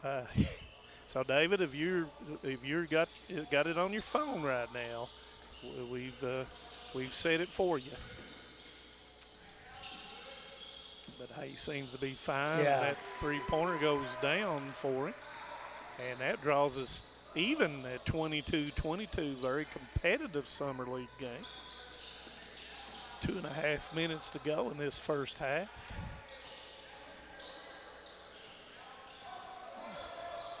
And Jenkins drop into zone. I guess, well, no, they're still in man. I think, they're just identifying where Collins is. And rightfully so, because right there is his shot, and he misses it. Rebound comes down to Rose for Jenkins. Got 2 minutes as Owens spins, puts it off the board. Nice take by Kel Owens. Hit the A button, B button, and the C button and put it in. Of course, anybody that knows me knows I have no idea what those buttons stand for. Three-pointer, nice shot. 25-24, Breathitt County. Thank you for tuning in today. We've got one more game after this, and that will be Letcher Central facing off against Breathitt County. Hayes with a three, and it's long. And we're going to have a foul on Jenkins, and it will be Breathitt County basketball.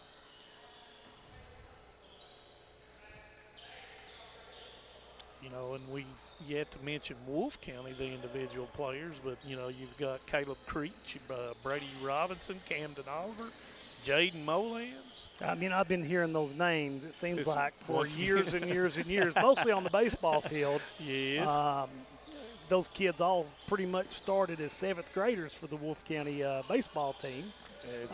Ended up as juniors at the regional championship. Could that be a possibility on the basketball side? And, you know, sometimes when you have success in other sports, it bleeds over to the other sports. Well, and that's the thing. And I tell coaches all the time, especially young coaches, the biggest part about winning is learning how to win. Right. And I know that sounds very cliche, but, you know, when you feel like you've got a chance to win, a lot of times when the going gets tough, you win. Right. Owens with a three as Coach Lee had actually called a play there. McGinnis puts it, doesn't, gets his own rebound, misses it, puts it in finally. Draws it 27-24. Owens almost puts it in. Rolls back over the top of the head, and that will end the first half at 27-24. Thank you for tuning in to Hometown 24. We're going to take a little bit of a break on our voices, and when we come back, we may have a special guest. So thank you, and we'll be right back. We have determined that you have early onset Alzheimer's disease. Why me? How could I have prevented this? Research shows that reducing stress levels, not partaking in substance abuse, and being aware of safety measures are a few ways to prevent it. So how quickly can this progress? There's no definitive timeline. Everyone is different.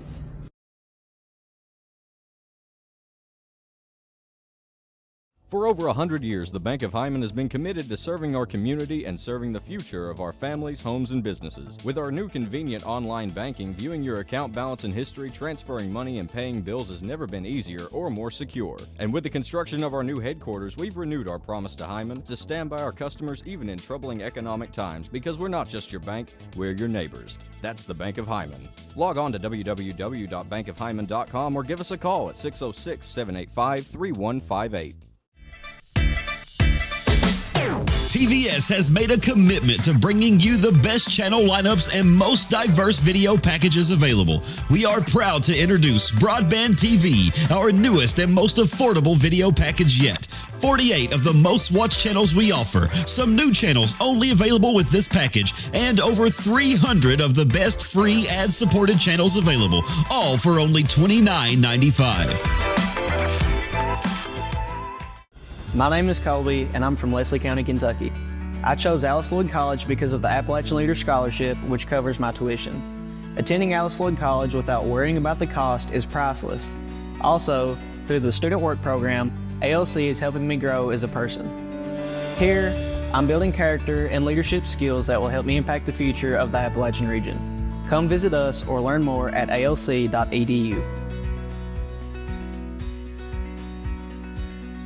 Great communities attract talented people to live, work, and raise their families. We're committed to delivering future-proof broadband so our friends, families, and neighbors can live rich lives in smart rural communities across America. Your community is our community. We're your rural broadband partners. You do great things. We make great things possible. Welcome back to Hometown 24, halftime 27-24 Breathitt County. We've talked mostly about boys basketball. Let's talk a little bit about the girls basketball side, Jim. As we speak, I think that Coach Lowe over at Prairie Central's has been having games over there pretty regularly. Should be a very interesting year in girls basketball. Gone, Kyra, and what an incredible player as she went on to represent Kentucky in the Kentucky-Indiana All-Star game. Softball and softball and basketball. So, right now looking at it, for me, rough early. It's hard to go against Coach Howard's Bulldogs. I think we were going to put them. I think we said that at the end of the did.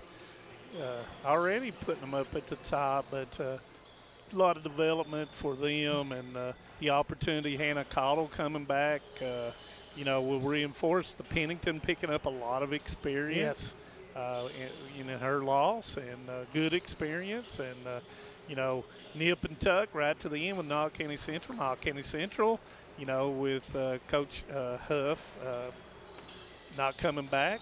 Misty McAlarnance, now the head coach at Knox County Central. Still got Bailey. Inside, you still have Danny McAlarnance. Who's going to get stronger. And now she's going to be in the forefront. I think somebody had told me, now, don't kick me or anything if I don't know anything about this, but I think the Riley Feltner has gone back to Perry County Central. I don't know that for a completely fact, but there is some changing movements in girls basketball as well as boys basketball. Yeah, I've not seen it near as prominent in the girls' side as the boys' side, in the 14th anyway. After Hazard, Knott will still be up there with, Samara Bailey was a girl that we saw improve light years towards the end of the year. And then I had the chance to talk to Coach Baker earlier today, and he's really high on his team. They're young, but he's got, Kaylee Baker is going to play a big role in that this year. Right. But he keeps singing the praises of Mara Dixon, being an 8th grader at Weisberg. Yep. So that she's played really well in summer ball. Handles the ball really well. Molly Caudle returns, so they're going to have Nice 3 shooter. quality Yep. ball handlers with Caudle and Dixon and Baker. Allie Bailey returns in the post, so I wouldn't be surprised that Letcher Central will be right there towards the end. Owsley County. Heard a lot of movement in Owsley County. Don't know. I'm not going to speculate. Haven't talked to really that many people about it, but when you got Coach Smith and some of those players, Macy Brown and inside, Macy is one of the top people, and I call her the 14th Region West Unseld when she throws that 2-hand outlet pass. Boy, she can hum it. She can really hum it. I heard that Markham has left Owsley County. I didn't know that. So, I think she went to Jackson County. So it's still a little bit of movement, and we'll talk a little bit more about the girls. And I'll put you on the spot and put your top 5 or 10 for girls basketball as Hayes' shot was blocked that time. And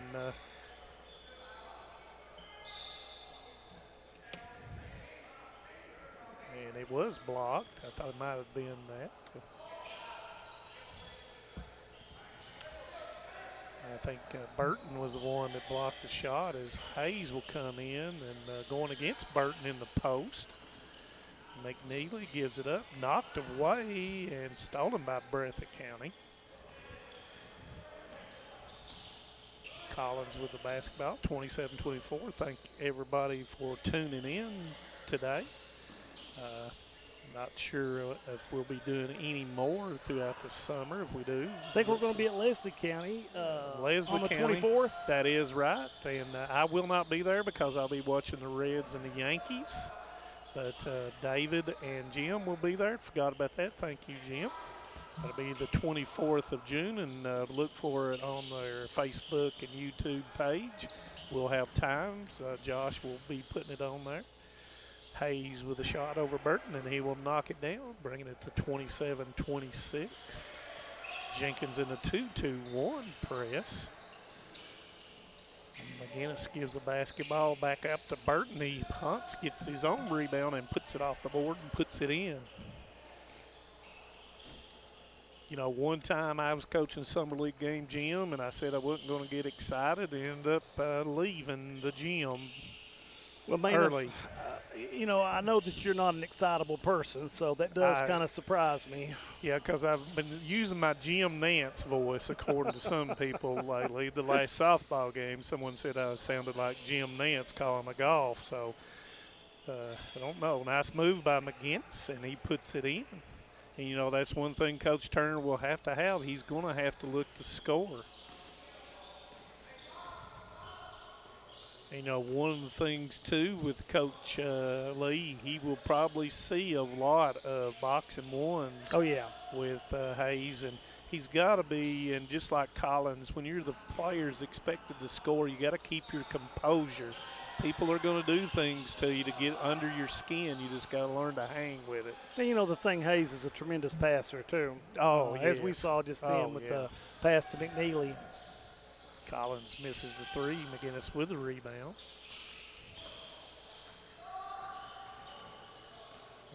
That's going to be off. Collins will knock it out of bounds. Yeah, he'll find the people. Now, once he finds them, what do they do with it? Yeah, that's the question at this point. He's going to have to get accustomed to, and Owens too. You're going to see some boxing chaser. You're going to see some triangle and 2. what do you do? Same way with Collins, he's going to see a box and one. And so Owens goes up with a three, and it's going to be short. A rebound by White over the top. He will fire the three, and it comes up long, goes after it, knocks it off, and that's good hustle. Nice save. Good hustle. As Aiden down there, he's right on it down there. He's got to be careful. He's got that chair being shifty back and forth.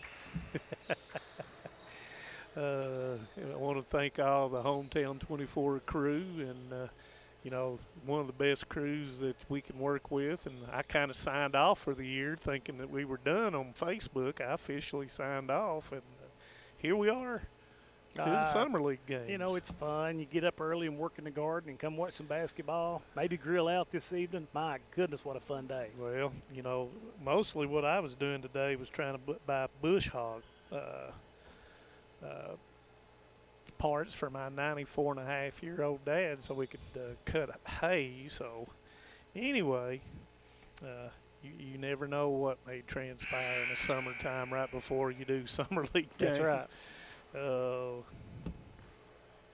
But it's all right. And, I enjoyed watching. I got up early and watched a couple of the JV games and enjoyed watching really talented young groups play. Yeah, and, that's what it's all about. By the way, number 10 is White Spencer, and number 24 is Adam Spencer. And I think I might have said that wrong earlier in the first part. Hayes with an open three, and he will knock it down. And, as the year goes along and people play Hayes, they're going to use a lot of different techniques to keep him getting the ball. But, with his size and everything, nice steal by McNeely, and he will go in with left hand and put it in. Coach Lee will just have to come up with different schemes, and with his size, you can just throw it up to him. Goes in, and they're going to call a foul. Coach Lee was wanting to walk. As White Spencer went in there, and early on, the eye test of Jenkins, we don't really know where the other options on offense are going to be, but I can tell you right now they're playing hard. Yeah. And they always will. Owens goes in, and it's stripped away that time by White Spencer.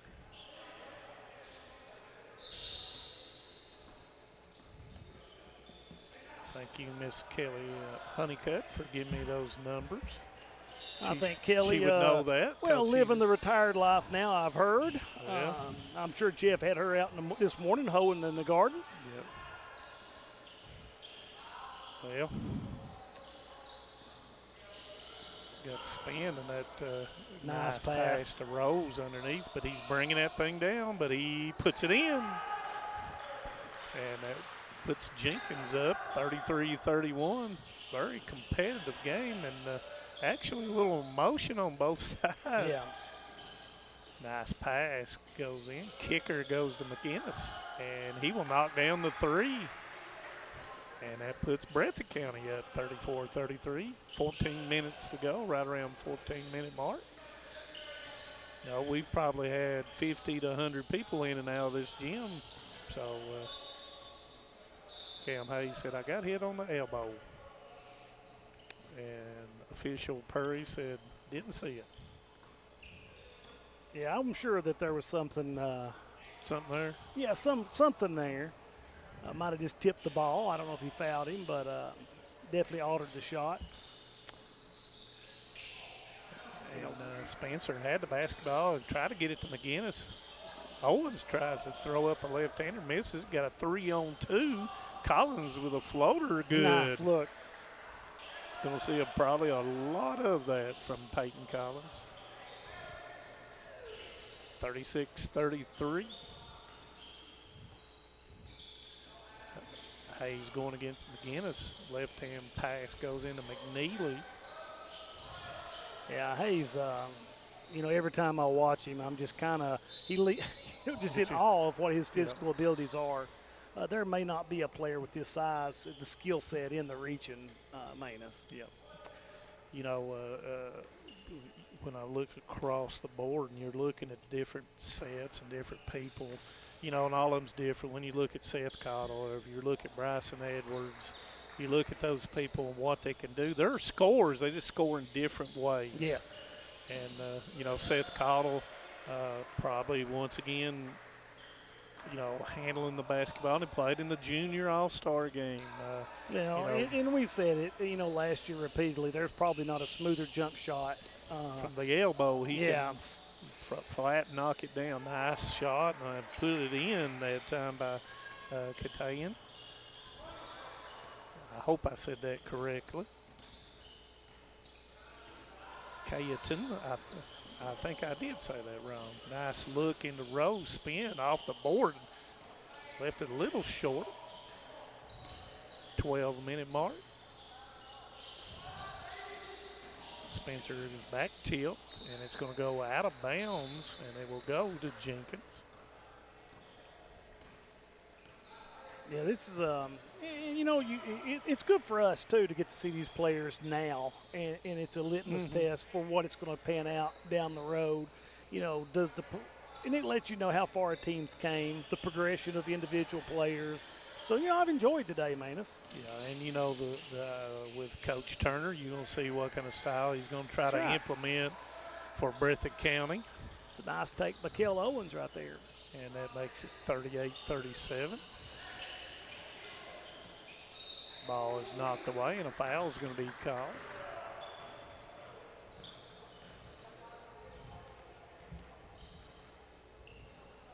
You know, and one of the things about Summer League ball, especially with us, gets us opportunity to talk about individual players in different sports and different things. So anytime you can talk sports, I might be able to talk a little bit about That's a fact.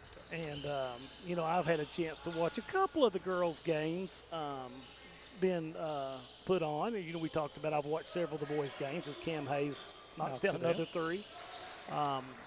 You know, we saw last year, we said, you know, a great class of young guards and girls. You know, Maddie Fronopple probably leading the pack in that area. Lexi Combs at Breathitt.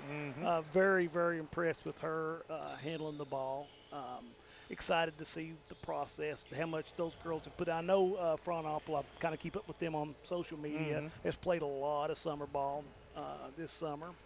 So I anxious to see the progression for those ladies as they round into basketball shape. 42-40, and you know, you mentioned Hayes. His size allows you just to rear up in front of somebody and shoot the ball right in your eyes, the old saying goes. It's a nice take by Owens. Left hand misses it, but he's fouled.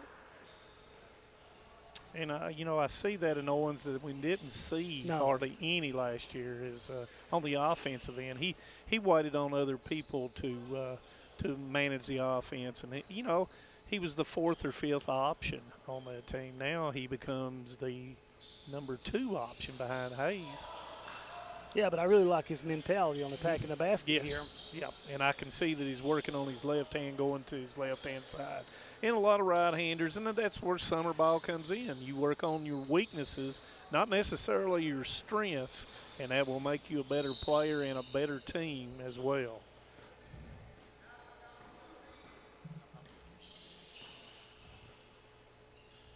You know, you start talking about, you know, I sit here and try to pencil out a top 5 in girls basketball, and kind of difficult, Manus. I'm not gonna lie to you.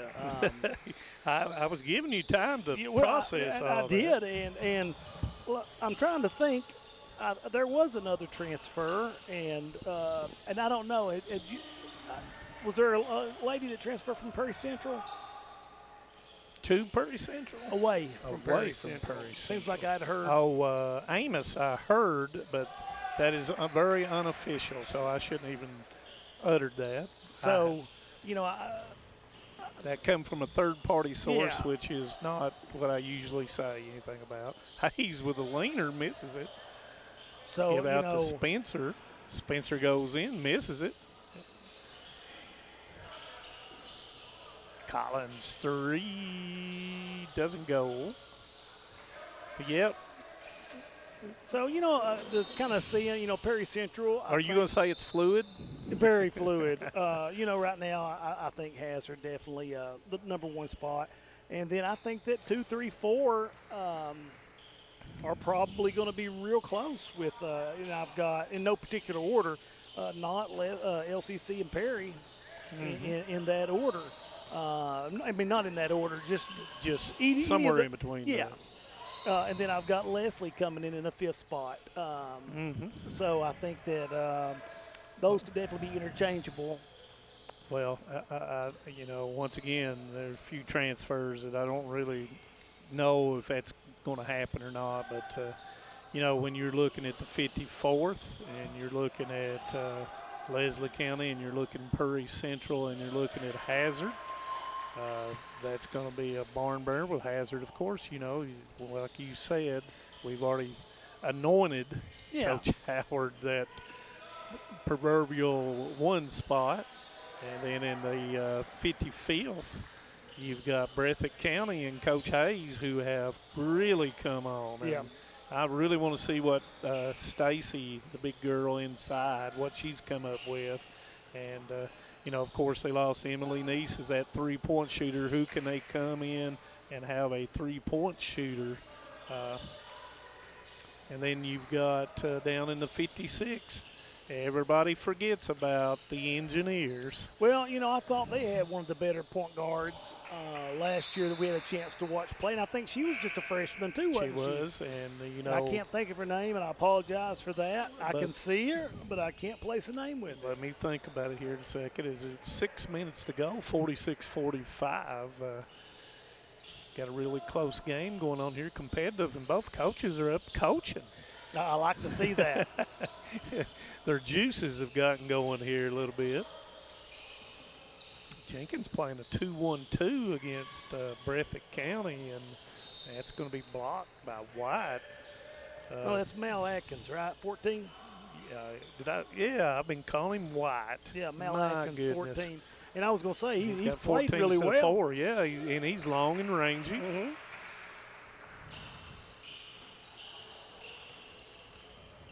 So I do apologize. I've apologized a whole lot today. Well, I mean, you've been working all day. You come in, and it's hard to get into basketball mode. Hayes misses the shot. Got a 3-on-2 that gives it up. Left hand, nice left hand put in. And that puts Breathitt up by 6 with 5 minutes to go. And one thing about Coach Hayes? I mean, Coach Lee with Cameron Hayes, he's probably never going to come off the floor very much. No, he better be in good shape. Yep. We talk about, Estill County, good girls program there. But it looks to me like 53rd, 54th district, pretty stacked. I don't think that we have the complete dominance that we had last year with the Knott County team that Well, they went 21-0 in the region. Yeah. So, therefore, I don't see that happening. No, I don't either. But you just never know. I know Coach Howard works really hard with that Hazard team and very excited They about improved a great deal. Young teams with good coaching and support and everything, they're going to come along throughout the season. There's another girl on the Hazard team I'm trying to think of. When you said point guard and you said freshman, that threw me off. Snowden. Yeah. Snowden. She's going to be a senior. Okay. But she is one of the most intense players that I saw all last year and in her career, and this will be her 4th year starting as well. And then, one of my favorites on Estill County is number 15, Kadara Skinner. Yeah. I think I called her Dennis Rodman. Yeah, man, she plays hard. She played really, really hard. But they've got they've got 3 of their top 5 coming back. Of course, they did lose J.C. Long. Who, that's a big loss. Yeah. I mean, phenomenal player. And the thing about Estill County is we see in all the sports, they'll play a lot of teams from that area. We don't get to see them much. Right. They'll play a lot of teams, George Rogers Clark in that area, Madison Central, Madison Southern. So they play great competition. It's just proximity to everything. And, Owsley County, who got upset. I'm sure that Coach Smith and all them's looking for it, and the putback misses it, and they will come back down. Atkins had it, got fouled. But when you're looking at Owsley County's girls, and you're looking at Taylor Grubb had to go from being a shooting guard to a point guard. Then you had Coach Smith's younger daughter, Delaney Smith, who tried to take on that. And it was hard. It was a big transition. Yeah. Wow. Oh, Collins with a knockdown three. That one was 22 foot on a dead run. So, I mean, they're going to get everyone back. So, and a lot of the doubters from last year, how are they going to shut us up? Well, that maybe doubted them a little bit in the past. Preseason, I thought Owsley would be, right there in the mix in that second tier of teams. I guess below the first and second, I thought they'd be somewhere in that 3 through 6, and it didn't ever materialize. Right. And it was just a big transition losing Carly Smith, who had predominantly handled the basketball 90% of the time for Owsley County. So, hopefully they've worked on their ball handling and their chemistry to that, and we'll see how that makes out. But I got to think they're going to do that. Coach Smith does an outstanding job at Owsley County, and look, I'm sure that's what he's worked on. As we near the 3-minute mark, 54-45, and Breathitt County, McGinnis with a left hand. Nobody stops him. Left hand misses it, and out of bounds was White, and it will be Breathitt County basketball. You look at Breathitt, it's summer ball, and you look out and you see, a box and one, in summer ball on Cameron Hayes. Yeah. 84 feet. Yeah, very interesting. And, Burton and Hayes have gone right at it. And then I looked over there a minute ago, and they were laughing about things after they got a little bit out of hand. But then they started laughing about it. So they're only doing what they're supposed to do, and that's a good sign of coaching. There it goes straight in, and Burton is going to get called for the foul. And that was White taking it in there. And remember, in Summer League play, the clock continues to run as we're near the 2-minute mark, and instead of shooting 2, they shoot 1 for 2.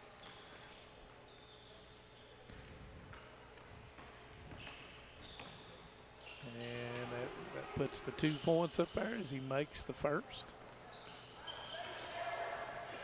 Jenkins claws within 7 with 2 minutes to go. Looks like Breathitt playing a little keep away.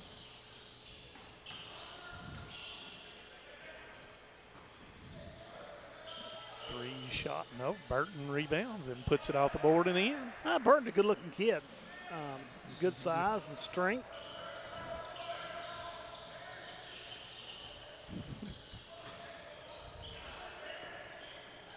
And it's going to be a foul as Atkins goes in a straight line drive. I've watched Burton. He's followed Cameron Hayes. If Cameron were to go to the restroom right now, I think he'd guard him out that way, too. Water cooler, which they ain't got him out, he'd go to. He's guarding him right now. Yeah. And he's on offense. Yeah, he's just laughing about it now. And, that's something that he's just going to have to, he's going to have to just keep it. And that's going to be a timeout, and with 1:03, 58-47. And, that's what you say, man. It's, when you become one of those players. The player. Yeah. and that's you've got to develop that you're going to get fouled more. You're going to get hacked more. All those things are going to happen, and you can't let that interfere with the mental side of your game. Oh, yeah. And, I see Cam smiling about it. And that's what you got to do. You have to look at it like, man, it's a badge of honor. Yeah, right. Right. It's if I'm that big of a threat, that means something about my game. Yeah. We're kind of laughing about it, but at the same time, we understand what Coach Turner's doing, and he's also seeing what kind of player Burton is, and can he do that? And I think that you look over beside Burton's name and you put a check mark and say, he most certainly can do it. Yep, that's for sure. He's not got a lot of back down in him. But anyway, it's one of those things that you're learning about your team and learning about an individual. And let's see, Jenkins is going to pick up a little bit more here with 1 minute to go. And it's deflected, and it's going to be almost stolen as Coach Lee stomps his foot over there. Yeah, you know, a summer league game, but it obviously it means, and you know, his team's learning about each other. So, and you know, you want to be able to call a timeout, talk about what you're going to do, and then execute it. And you know, Coach Lee, from his standpoint, and those players that didn't play a lot last year, you know, this is a chance for them to say, hey, we can do it too. Yeah. And that's a big deal. You know, it wasn't a fluke. He does a great job as a coach, and these kids have got to come out and understand that and if you're not as talented as the other team, there are other things you can do. You know, hard work, your hustle, execution, and that's what he's trying to do here. Oh, yeah. And you're establishing that in a summer game situation, because whether you want to believe it or not, you're earning time right now as a player. And a lot of people don't understand that. What you're trying to get players to understand what you want them to do. And if they're not willing to do those things, then they move on down the bench line, or they may move completely off the bench line. Yeah. It's been a very entertaining game to watch as Breathitt kind of pulling away here in the last minute of the game, up now by 9. McNeely at the free throw line.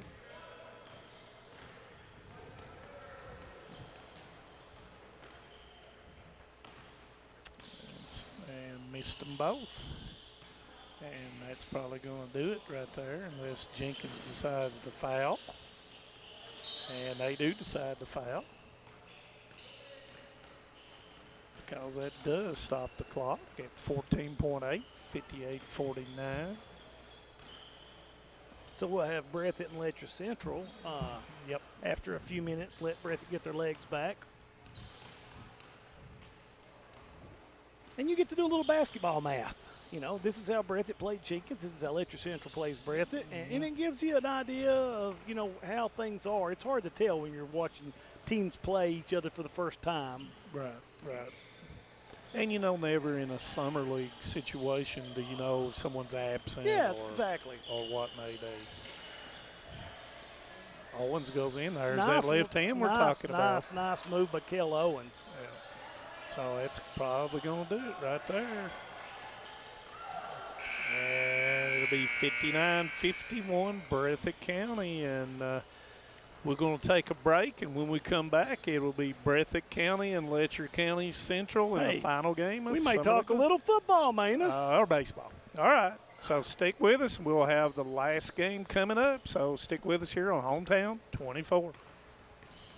Kentucky Farm Bureau Insurance helps protect more than 474,000 Kentucky families and businesses. Many of our members have been with us for years, even decades. Perhaps it's because of the competitive rates, or our unmatched service, or maybe the biggest reason is they know they can count on Kentucky's insurance company to be there when it matters. Kentucky Farm Bureau, big on commitment. For over 25 years, we fought for Kentuckians injured through no fault of their own. During that time, we've traveled all across the country to take that fight to some of the biggest insurance carriers and corporations in the world. That kind of dedication is what's needed to get every dollar you deserve. If you've been injured in a motor vehicle collision caused by someone else's fault, call Bates & Slum right now and let us fight for you. The first consultation is free, and the attorney you see that first day will be the same attorney you see from the beginning of your case to the end. That's our promise to you at Bates & Slum. TVS Cable has everything you need to stay entertained. Video services with all your favorite channels and local sports on Hometown 24. Ask about digital voice service for home and business. High-speed internet so you never fall behind in a game. There's something for all ages. We've got you covered. Sit back and enjoy everything TVS has to offer. Stay connected with TVS. For over 100 years, the Bank of Hyman has been committed to serving our community and serving the future of our families, homes, and businesses. With our new convenient online banking, viewing your account balance and history, transferring money, and paying bills has never been easier or more secure. And with the construction of our new headquarters, we've renewed our promise to Hyman to stand by our customers even in troubling economic times, because we're not just your bank, we're your neighbors. That's the Bank of Hyman. Log on to www.bankofhyman.com or give us a call at 606-785-3158. My name is Emily, and I'm from Laurel County. When I was searching for a college, I wanted to find a place that felt like home and where I could make a difference. The moment I stepped on Alice Lloyd's campus, I knew this was where I belonged. There's a sense of community here and a focus on serving others that you can't find at other colleges. For me, it wasn't just about continuing education. It was about being a part of something bigger. Apply now to find your home at alc.edu. This is the 4th app. I don't remember any of these passwords. With so many subscriptions, it can be impossible to keep up. Who said that? Don't worry about who I am. Worry about all the money you're losing paying for all these subscriptions. I have to use like 13 to watch all the shows I want to watch. Then sign up for TVS. With TVS, you have all your favorite shows with just one bill. So stop throwing away money and throw away those subscriptions. Magellan, what should we do with all this money we save by switching to TVS? Thank you for joining us here on the Hometown 24. Jim Holly, Manus Blair, David Adams doing his usual work day load. So we missed David. Third game of the afternoon. Letcher County Central and Breathitt County Bobcats. Good opportunity to watch Coach Turner and what he's going to be bringing to the Breathitt County Bobcats. Thank you for tuning in, all the people, and surprised by the number of people that's tuning in, Jim. Yeah, oh yeah, and I think now if you're working, you're supposed to be doing your work. If it's a desk job, it's all right to have the phone on or the computer while you're doing paperwork. I've been known to do that once or twice. So the guys down at Action Auto, if you're watching this, you need to get back to work. There you go. This is a good this team, 14th region. You play in the summer, and they'll play 2 more times in regular season this coming year. So I'm anxious to see how different Letcher Central looks against this team than they did against Eastside. And I see that Burton is going to go straight to Terry Delaney, and so we'll see. Yeah, it's always a good matchup with everything and everyone. And looks like Letcher Central will have Colton and Terry Delaney, Harrison Addington, Jaden Ambergy, and Porter Brewer. Or Porter Wagner, I don't know. You said Porter Wagner. I did. Well, we're bad out of shape, ain't we? Colton Delaney with a 3 rebound comes down to Collins. It'd be a good matchup here with Addington and Collins. McGinnis with the pump fakes, and it rolls and doesn't go. Rebound comes down to Ambergy being guarded by Spencer. The errant pass, or I don't know if Colton didn't break to the go. Anyway, turnover back to the Bobcats. And new basketball, on a 3-on-2, you flare to the 3-point line instead of going to the lane and to the block area. I hear all those traditionalists out there going, Yep. Burton with a basketball being picked up by Breeding. Collins comes and gets it. Wide open 3 and knock it down. And Collins, once again, will be that person that will be doubled, definitely, or made to give the ball up on the 3-point area.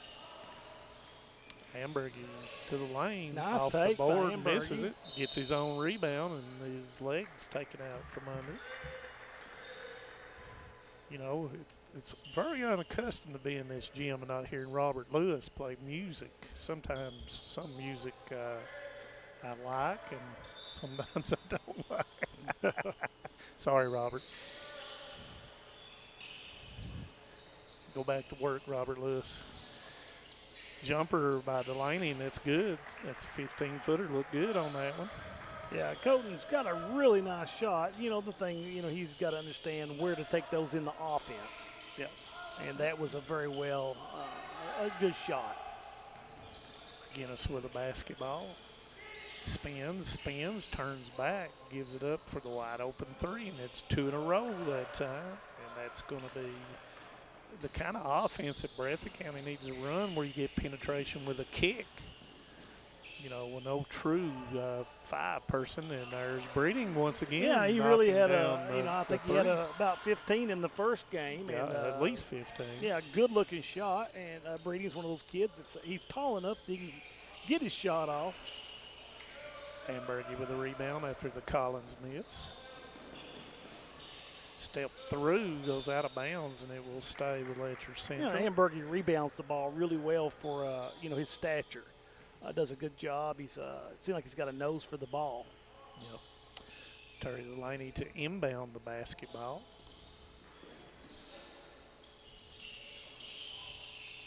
Delaney going against Burton, left hand, and that's a nice shot. Nice little jump baby hook with the left hand. Good defense, better offense in that situation. I think Burton is going to be that stopper for Coach Turner. You know, probably in that case, can it be 3 in a row? No. Hamburgie looking down the floor. Nobody stops the basketball. Hamburgie with a 3 comes up short.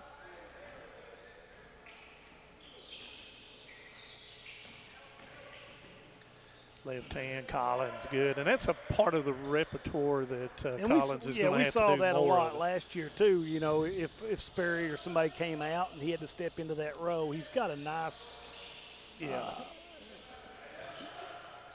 And, you know, the thing about Collins is after he knocks 2 or 3 of those three-pointers down, he's got to utilize that pump fake, get to the basket. Then get to the basket, because that's just going to be – they're going to run him off the three-point line. Yeah. He's too good a three-point shooter for you just to simply let him have wide-open threes. And Hamburgie knocks the free throw down. 15 minutes to go, 9-8, Letcher Central. Thank you for joining us. Thank you to the sponsors that allowed us to do the game today, and it is the Kentucky Farm Bureau. What are we going to call it? Summer League play. And there's going to be a foul as McGinnis goes actively to the goal. And, you know, that's something that last year with McGinnis, you know, he pretty much, he was utilized as that 6th, 7th, and 8th player. And he's going to be one of those focus players that has to be able to score some points and take some pressure off of Collins. Yeah, that's for sure. And it's well within his skill set. He's a fine ball player. Yeah. Free throw is good. As the old saying goes, that one counts because it didn't hit any rim. Delaney goes in, and he's going to get fouled. You know, that's something that impressed me a lot about Terry Delaney last year, his ability to finish or get to the basket through contact.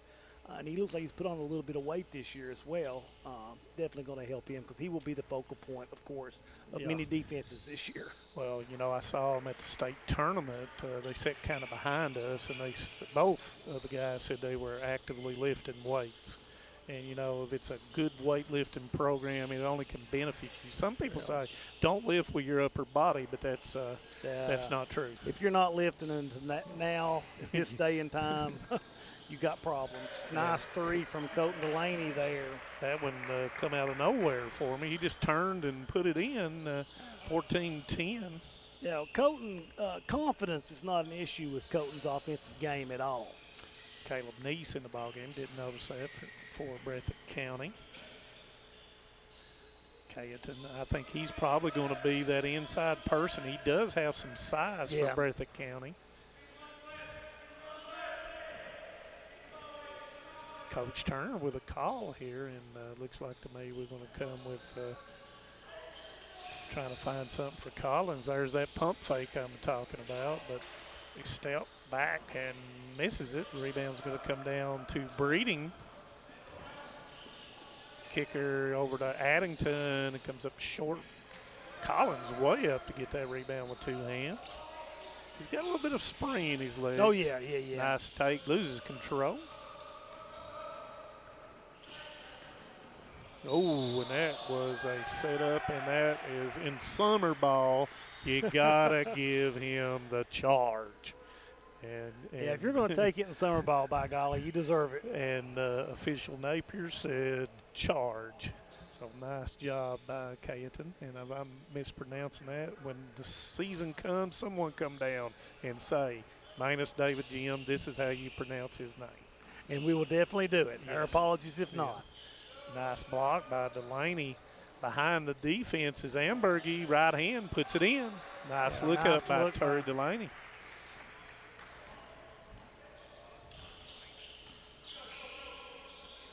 Yeah, Alex Gillum and Kahn checking in for the Cougars right here. Comes up short. Rebound by McGinnis, and he puts it in. 16-12.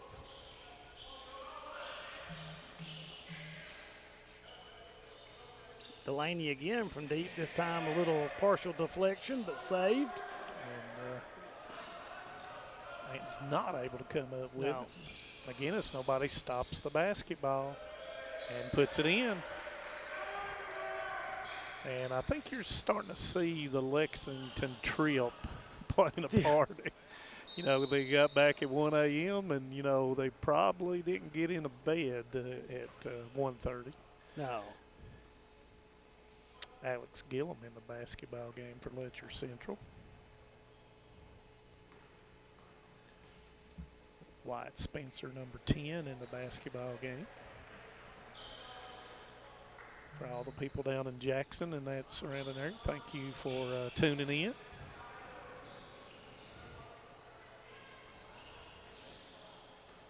And if you're working down there, thank you for definitely tuning in. Just don't let your boss catch you. Well, you know, we nice watched, pass. yeah, great pass.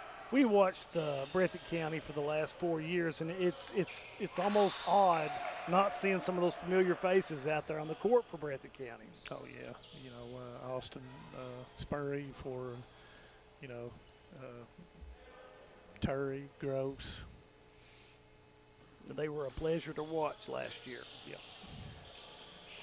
Nice inbounds play. Pump fake, no good. Puts it off the board, no good. And you're seeing kind of a bugaboo on Letcher Central last year. They really struggled on the glass a lot last year, and you know, that's a point of emphasis for Coach Noble this year to work on blocking out and getting the rebounds. And, you know, when you play man-to-man defense, you've got one person you're responsible for. As Collins misses that one, and that's the person you're guarding. If someone comes off, then you rotate and get in a nice defense that time, and it's stolen from Delaney. Jump shot goes up, and it's going to come up, and it's going to be battled for. Nice, and they're battling, and there's Collins. Yeah, Collins, great range, as he's shown several times tonight.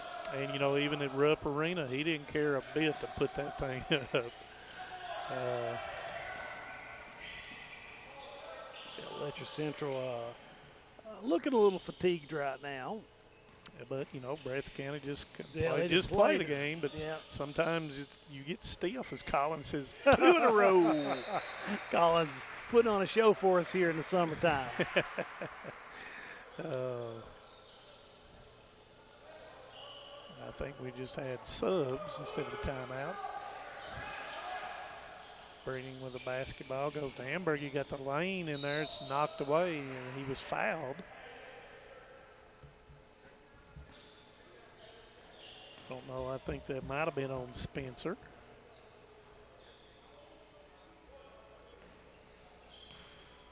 And what I like seeing is what Coach Turner is doing in live play, pulling the player talking over. to him. It's a coachable moment. Yeah, and saying this is what, or, you know, praising or saying, listen, this is not what we want in that situation.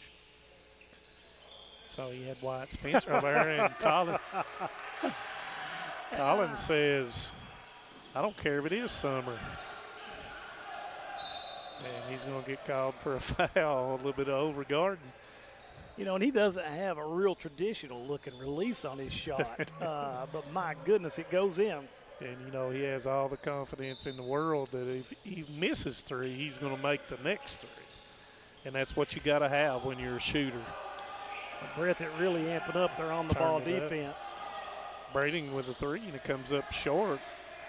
Canton with a rebound out to Neese. And here goes Collins. There's that pump fake I'm talking about.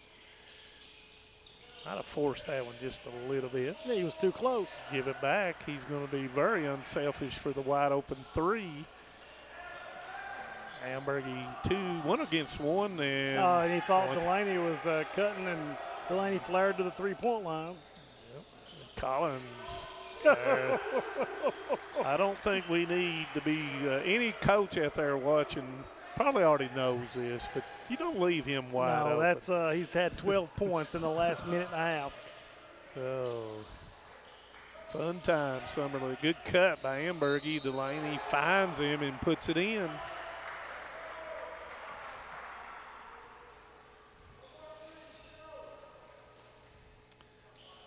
And, of course, once you make the basket, you don't shoot the free throws on the foul.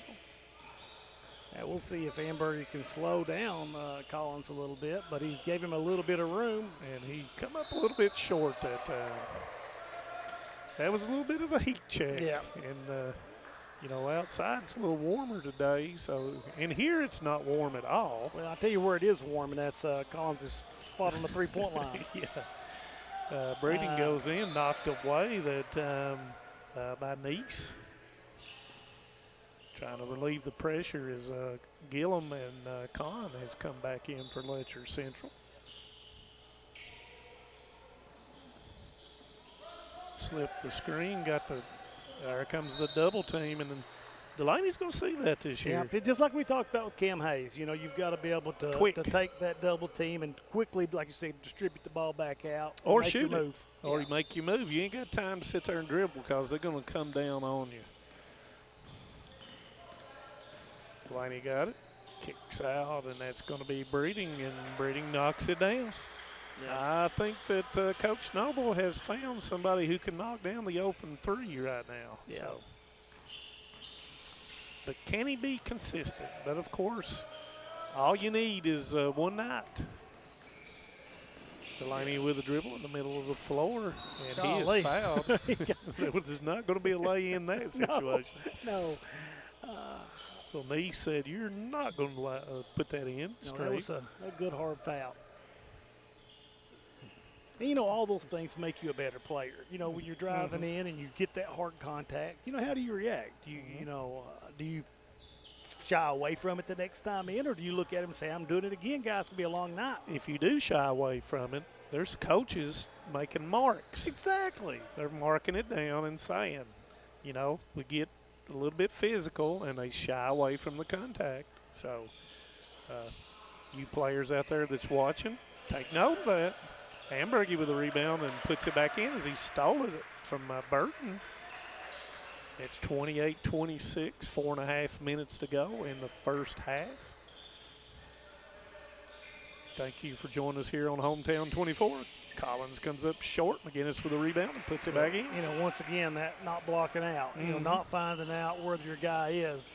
And, you know, that's not blocking out after 0 passes. That's right. So that means you've identified who your man is, and you should never let that happen. As Kahn, who loves contact, puts it in. The rougher the better for Kahn. McGinnis with it. Comes off the hard screen at the high post area. If I'm not mistaken, the last time we watched Letcher Central and Breathitt play, Kahn got a little vacation. He did so. And McGinnis puts it in. Yeah, and that was just an emotional game that night. Very, very. But he loves contact. But just understand that when something happens on the floor and you're on the bench, you got to stay on the bench. Yep. Nice cutback layup in. McGinnis with a nice pass that time, led him straight to the goal. Neese will go out and Spencer will come in for Breathitt County. 3 minutes to go, first half. 32-30.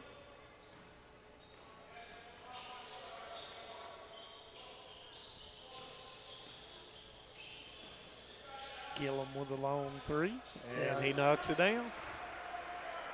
You know, we talked about Gillum in the last game as well. You know, he's definitely a really good spot-up shooter. Collins three, and it won't go. But see, that's there's Burton with a rebound, and Delaney's going to be called for the foul. Yeah, I see his brother telling him, hey, block out. Yeah. And you know, that's the part of the game that is so important, you know, as Breathitt County knows for sure, because they controlled the boards last year.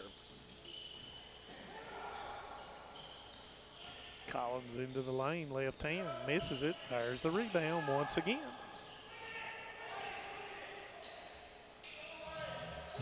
Burton with a three knocks it down. And there's what happens when you give up offensive rebounds. Yep. It ultimately leads to points some way.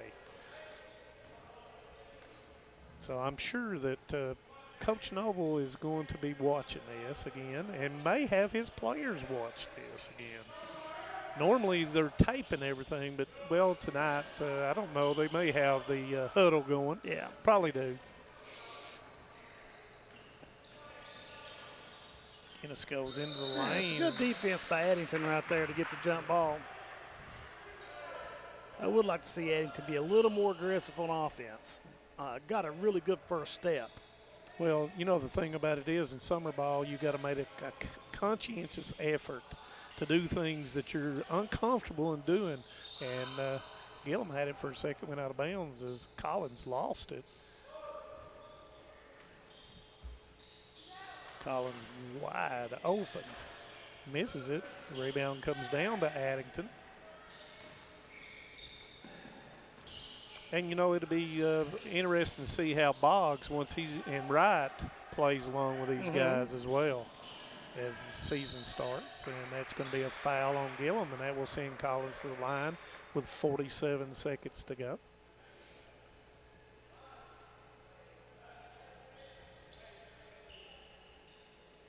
You know, you're playing, like I said, they play in Lexington. They played several games last night in Lexington. I know, speaking from Letcher Central, I'm sure Brett has played a lot as well. You know, you don't want it to become monotonous. You know, you want to make sure that you're still teaching at this thing. Right. But you also have to temper your expectations with things. With legs and those things. But, you know, a lot of the things that you do on the school bus or in the bleachers. Yeah. It's a lot of talking. Sometimes it's kids are listening, and sometimes kids are hearing you, but not actively listening to you. And, you know, that's one of those things as we draw down. There's the double team. Nice job of McGinnis getting rid of it. Spencer, and that's going to be a timeout with 18.5 seconds to go. But, you know, there's a lot of different things that go into how and some kids have to be actively shown what to do on the floor. You know, you have different learners, just like in the classroom. Yeah. You have people that you can draw it out and they can get it, and there's others that have to be walked through on the floor about it, and then they get it. And, you know, that's what, you know, the great coaches, you know, Manus, that, you know, you can't be the coach that the whole world's nails and you're the hammer. Oh, you know, every kid you've got to handle different. You right. Some you can challenge, some you have to love, some you have to challenge, did love. But, you know, these are, you know, kids learn different now. Right. And, you know, you can yell at one child or student, athlete, and they will do great. Yeah. And then in the other one, as soon as you do that, they go in a shell. So, you know, that is a thing about being a motivational person as a coach. It just takes a while to get a feel for each child, and that works. One of the things is summer league ball. You can sense that a lot of times, because when you've got a gym full of people, you don't necessarily hear everything. Is double team once again with McGinnis? He gets a nice back, and from nowhere comes Ambergy with a block. Yeah, and, you know, that's what you want to see, rotation on defense. Yeah. And that you want to see that on the offensive side, because McGinnis found the open person. As it's under 10 seconds. McGinnis with the basketball, asking for the screen. He's not going to get it off. Spencer with a long, misses it. And that will end the first half 35-33. Breathitt County And we'll have the second half when we come back, so stay with us here on Hometown 24. A lot has changed in 100 years. We've gone from the Model T to the electric car, from silent film to home theaters, and from the telegram to the iPhone. And through it all, People's Bank and Trust of Hazard has been there for local people. From paper checks to debit cards, from wire transfers to online banking, People's Bank has maintained a tradition of service while embracing the future for your financial needs. Celebrating a century of service to the mountains. People's Bank and Trust. Member FDIC.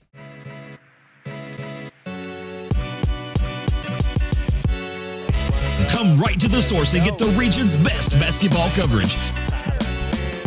HT24 puts you right in the middle of the action, and it's free to watch on Facebook. Watch the state's most exciting basketball right here with HT24.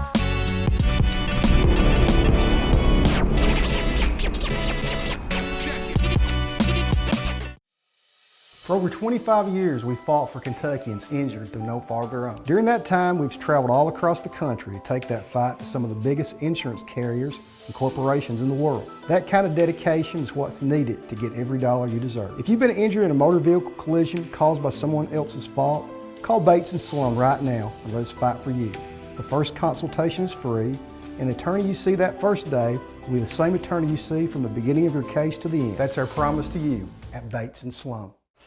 Welcome back to Hometown 24. We'll start the second half of the last game between Breathitt County and Letcher Central. Breathitt County up 35-33. It's been an enjoyable 2.5 parts of the game, and it's kind of a laid-back atmosphere. And when you have that laid-back atmosphere, some cater to that, and some kids, like when the lights are on, they really do it, and when the lights are off, yeah, you're right, man. It's 100%. You know, summer league ball, if you diving after a ball, I guarantee you that when the lights are on, you'll be diving after. That's right. So, you know, it's hard to change that light switch on and off. But, you know, I've seen kids that were practice players, kids that were gamers. Exactly. You know, but you're right. I mean, you know, what you do as a habit translates into December, January, February much better. So we're going to get the second half started here. We've got 20 minutes, and let's see who can draw up enough energy to finish this one out. And it's going to go off of Delaney and out of bounds. And, you know, that'll be one thing about Ambergy is and all the kids that are transferring to other schools in the 13th, 14th, 15th region, it just takes a while to understand individual movements within an offense. Nice cut. And Collins throws it up and almost goes in. And once again, McGinnis and Collins have played a lot together. So you can read their body language on movements or eyes or shoulders, or do I jab step away and go backdoor when someone overplays me on a wing.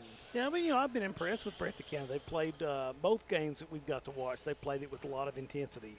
Which is usually a mirror reflection of, you know, what their expectations are. Yeah, and, you know, when Coach Honeycutt, and then he's passed that on to Coach Turner, and then, you know, sometimes in a coaching change, some players will actually try you on different things, and I haven't seen absolutely nothing from Coach Turner and how he handles his players that would be indicative of any of that.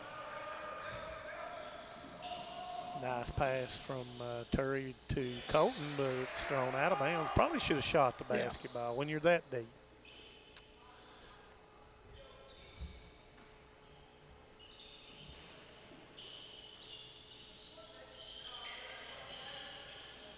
Ambergy with a three. Comes up short. And there he goes. Collins, 3 against 2. Splits the defense, misses it. And McGinnis gets the rebound. And he is tied up with Addington. Nobody stopped the basketball and went all the way in and missed it.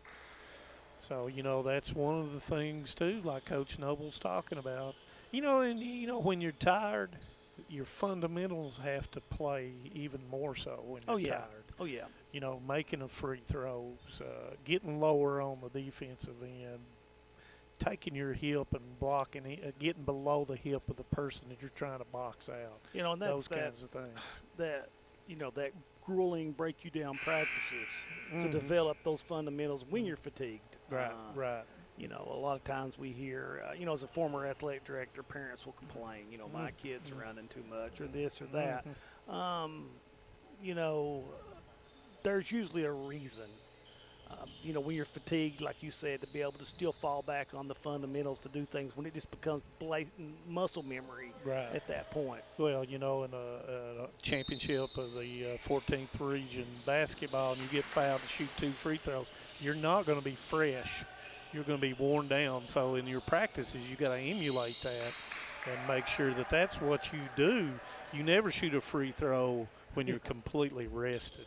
So that's why you do ladder drills or you do sprints, and then you shoot free throws, or you shoot free throws at the end and those kinds of things. As Collins, speaking of that, will shoot free throws, and he will knock them down. And, he's going to be one of those people that's going to be fouled a whole lot, and so he's got to convert on the free throw end.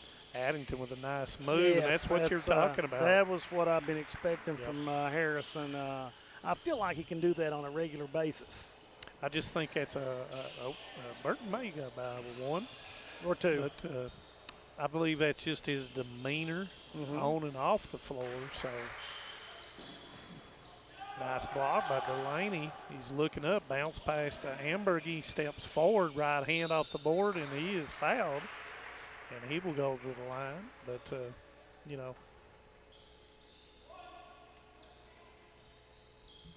once again, thanks to all of our hometown 24 crew. A big shout out to Mark Wright and Kentucky Farm Bureau for Mark giving us the ability to do this today as well. Thank you. Kentucky Farm Bureau and all the other sponsors that make hometown 24 what it is and gives you the good ability defense to sit there. Yep, and it was good defense. Braden being hounded by McGinnis in the back court.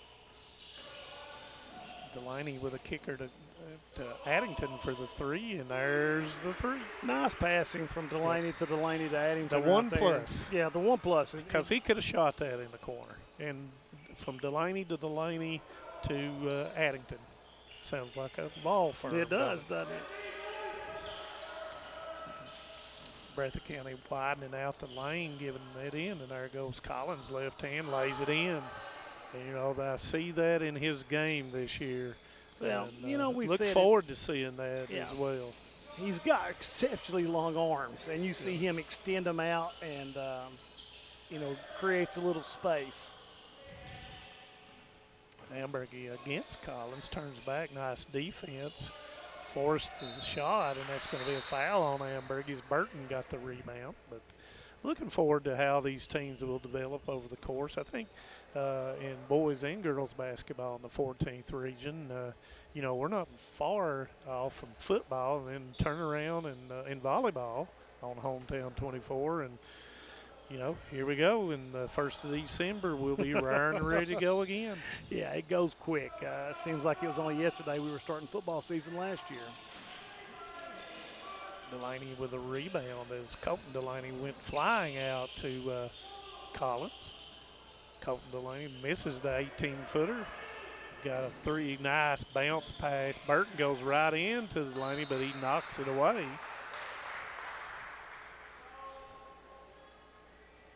Coach Turner looked to the official and then realized it was summer ball. And then he turned right back. In other words, he wasn't going to waste his time.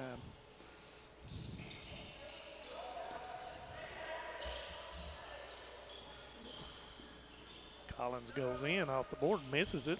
Breeding with a rebound. Had Gillum for just a brief second. Steps through, goes off the board, misses it. Delaney with it, puts it up. No. Delaney was looking for the foul. He just said, I'm not wasting my time either. Long through. I think both sides have flattened out here just real quickly. Legs have left.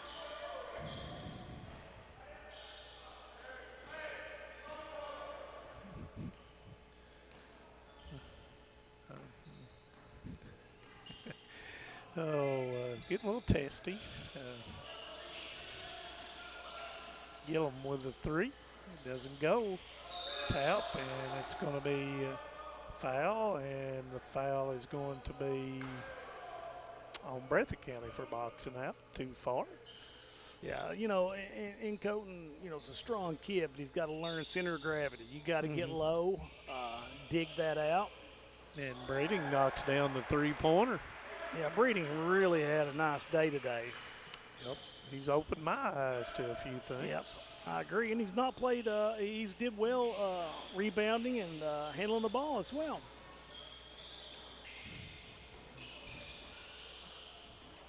Gillum into the lane, gives it up to Kahn for the three, knocks it down. Just as I said, both teams had flattened out. Letcher Central comes down and moves the basketball. Breathitt County got to do the same here on their end. Yeah, ball movement really good the last couple of possessions for Letcher Central. Nice cut by Burton, but it's blocked by Delaney out of bounds. Earlier, if you didn't hear us, we were talking about there's new rules on goaltending, new rule on bench personnel after a timeout, and placement of a violation that happens inside the line, three-point line. It used to be a mark, but now it's all by the three-point line on a foul violation or whatever it may be. So some interesting things, and no shot clock, thank goodness. Yeah. Don't want to see that happen, even though Letcher Central and a lot of gyms throughout our region already have the shot clock. You got to have personnel to run it, and then you got to have referees worrying about one other thing on the floor. Collins goes in, steps in by the lane. Kahn goes up off the board, misses it. Kahn with it and puts it back in. And Coach Turner senses that some of them need a break, and he's going to give them a break. Hard to go back-to-back sometimes. Oh, yes. Especially if you hadn't eaten in a while. A lot of different things, nutrition, water consumption. Yeah, man, that's the only sodium. The only thing I can go back-to-back on anymore is the buffet line. A good one. And Burton misses it. Rebound comes down to Breeding. Picks up his dribble, and it's going to be a timeout for Letcher County Central. But, we're not as good as we once was, Jim. Nah, I was never really good, Manus. But I really enjoyed watching the girls softball and boys baseball on I didn't get to go for the first time in a while. Oh, I was so disappointed. I went, time I spent $72 on tickets through GoFan and $75 gas, and went out to eat, and then they canceled the game, and we didn't bring clothes, so I drove back home. And I told them, I said, if you win, I'll be back on Sunday. But unfortunately, it didn't pan out. But, the Lady Cougars did a great job representing the 14th region. And Wolf County as well, and in baseball. Yeah. And Coach Benny Campbell, who is official in basketball. Yeah, did a great job with that Wolf County program. Yep, and of course he coached the softball at Wolf County once upon a time, and Coach Perkins and his staff did an outstanding job with the Lady Cougars. Back to back, that's a nice move by Delaney, but couldn't get it to fall. Nope. Back-to-back regional titles it's a pretty impressive feat. Nice move, missed it. Yep, it's you never know when it's going to be your last one. And McGinnis says that's my first one in a while. Kahn behind the defense lays it in. Oh, he's sneaky, that Kahn. Yep.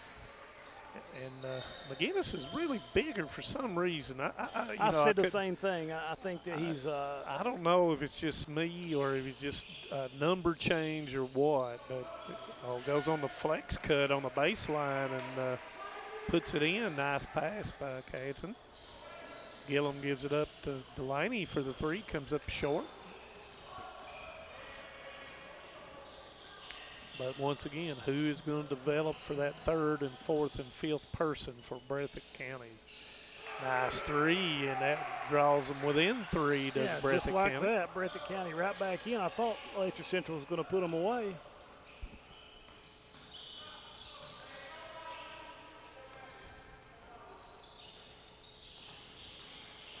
Delaney goes straight up, puts it up, and there's going to be a foul on Burton. I think it would probably been a charge if he hadn't fouled it. Yeah. That's pure speculation on my behalf. Well, we know, when you've got Brian Napier and Travis Perry out there, you don't miss calls. You just don't miss. No.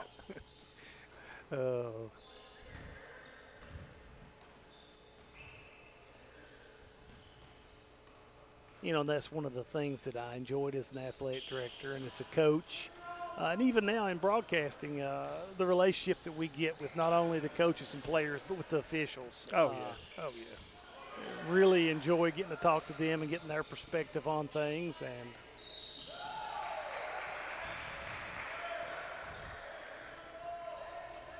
And it makes you appreciate the officials a lot more once you've had those same officials several times and see some of the things they have to deal with. And basketball has become such a more physical, spread out game. It's just really tough to call. Yeah. As Eldridge has come in for Letcher Central now. As we near the 8-minute mark, 50-49. Laney gives it up to Addington, goes into the lane, and he is fouled. Yeah, we said even last year, Addington's got an incredible first step. Able to knife into the defense. It's just the finish that's been an issue. Well, and too, and he had some injuries and different things that transpired over time. Yeah, he had to play with those safety glasses over him. But, as you go along, and these coaches have to deal with, we're talking about 1, 2, 3, 4. But, essentially that 5, 6, 7, 8 person will get you over the top a lot of times. And that depth that you develop over time, summer league ball, early in December and January, to get you to the postseason. Nice three that time by Spencer off the screen. That puts Breathitt County up 52-50. But, both of these coaches are looking at who can be that person that can come off the bench, who can start, who does a little bit. As Amberg, he misses the bunny shot. 7 minutes to go. McGinnis off the board and puts it in.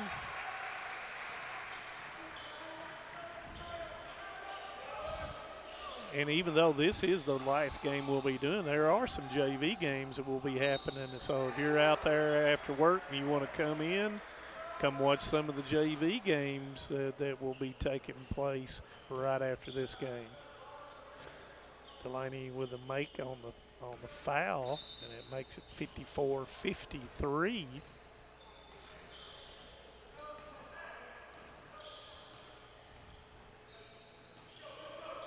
And as Coach Noble said, I think Thursday they're going to have play day. I'm not sure who will be here. But I think it's Shelby Valley. No, they're at Shelby Valley tomorrow. But I think Shelby Valley's coming back over here, if I'm not mistaken. I looked at it all, but I can't. I shared Shelby Valley's schedule on my Facebook, so anybody that's on my Facebook page, I put that schedule on there. Our good friend Matt Taylor over there at Shelby Valley looking to have lost, I think, one player, and he'll have the majority back. So yeah, and the 15th are each guys. It's absolutely stacked. Eat each other. Yeah, it's stacked. It's kind of like SEC football. I mean, you see Lawrence County picked up a couple of kids from across the river on a team that was pretty good last year. And Woods, they lost Woods to Boyd County. That's right. Woods went to Boyd County. And then, we Pike talked. Central is essentially, they've, retooled under Coach Holland. Yeah, I don't know if they had returned a single starter. So I noticed that Woods had left Paintsville, and so there's some different things going on over there. But, Johnson Central brings back pretty much their whole squad from last year. you know, just a lot of talent over there in Martin County. You know, I think they had a couple of kids transfer in from 6'7" kid, yeah. and his brother came in. So, you know, I'm not sure what we'll be doing with on WYMT, if we'll be doing any of those games or not. On the and then of course the WYMT Classic in the first week of December will be coming up. You must have got an order from Amazon. I don't know. It's good and warm. I know that. Looks like it is it's a district T-shirt. That was nice of someone. I don't know. I'll tell you. Well, just wave at the crowd and somebody. Well, when you're a pretty big deal, man, it's things like that happen. Well, I've never been as big a deal as you and David Adams. Well, it's probably because I eat a lot more. Logan Kahn misses it, but rebounded by Ambergy. Kicks it back out to Addington. He goes straight to the lane with a floater. Rebound comes down to Cayetan. You know, Ambergy, he does bring some toughness. And you know, he never says much. No, he's quiet. He's very quiet. You know, we had him on last year one time down at the DJ Begley Classic. Yeah, he did not want to be there. He said, "Can you get someone else?" No, we picked you, son. But anyway, some kids are that way. All kids don't talk a whole lot like some of my kinfolk. But anyway, 3 minutes, 54-53, misses the shot. Burton with an offensive rebound. Collins into the lane. He's fouled.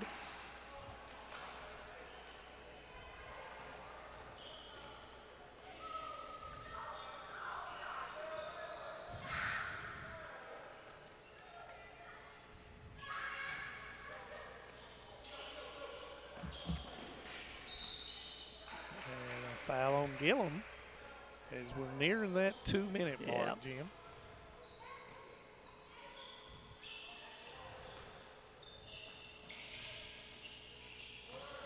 You know, like I said, you know, it's hard to tell a lot about summer ball, but, you know, you can kind of get the feeling that Breathitt County definitely going to sit there, tip their cap to the defensive end. They've played really well on the ball defense and hit the boards really hard.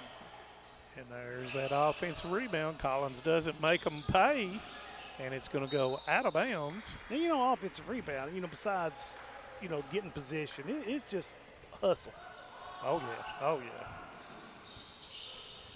Once again, thanks everybody that they wanted to charge there, but you're not going to get that in summer play probably. No, but that probably was a little chicken wing up and, there. you know, Burton is going to be one of those players that Coach Turner can rely upon for the physicality, taking charges off defensive. If you do it in the summer, like I said, it's going to be going on in the other parts too. Well, they were going to wipe up the mess, but we're moving on. Thanks, everybody, for tuning in during these 3 games. And nice move by Collins. Acrobatic. Whoop-de-doo. Style 9.9, substance 9.9. Yeah, nice take by Ambergy to answer on the other end. Yep, and it's 57-56. Nice look to Burton, but he decides to not pass. He was deflected. Delaney was trying to fool the officials, but it did not work. Guinness said, "I did not touch it." And their next telecast will be the 24th over at Leslie County. Look on Hometown 24. We'll have the times and everything about when we're going to play. Yeah, I'm not sure on the times yet. We'll have to wait for our boss, Josh Cornett, to let us know. He just now sent me something. Let me see. We will be doing the WYMT production, he says. So you can write that down on the bank then. Collins with a free throw, and it's good, and that ties the score. I wonder if they play overtime. I hope not. I'm getting hungry. Did they flip a coin? Well, I like to flip a hot dog, so I like to flip. And misses the second one. Delaney with it. Nice take by Colin right there. Puts it in, puts it up by 2.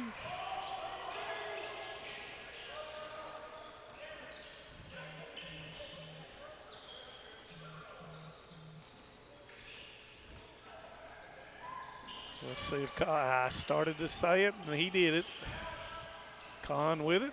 He's going to back, knocked away and out of bounds as Ambergy was behind the defense, and of course they'll stop the clock under 1 minute. You know, Manus, when we talk about Con, you know, doesn't play much in the first half, but it seems like every time that Letcher Central needs a little push, Con comes in and gives it to them, whether it be on the offensive or defensive end.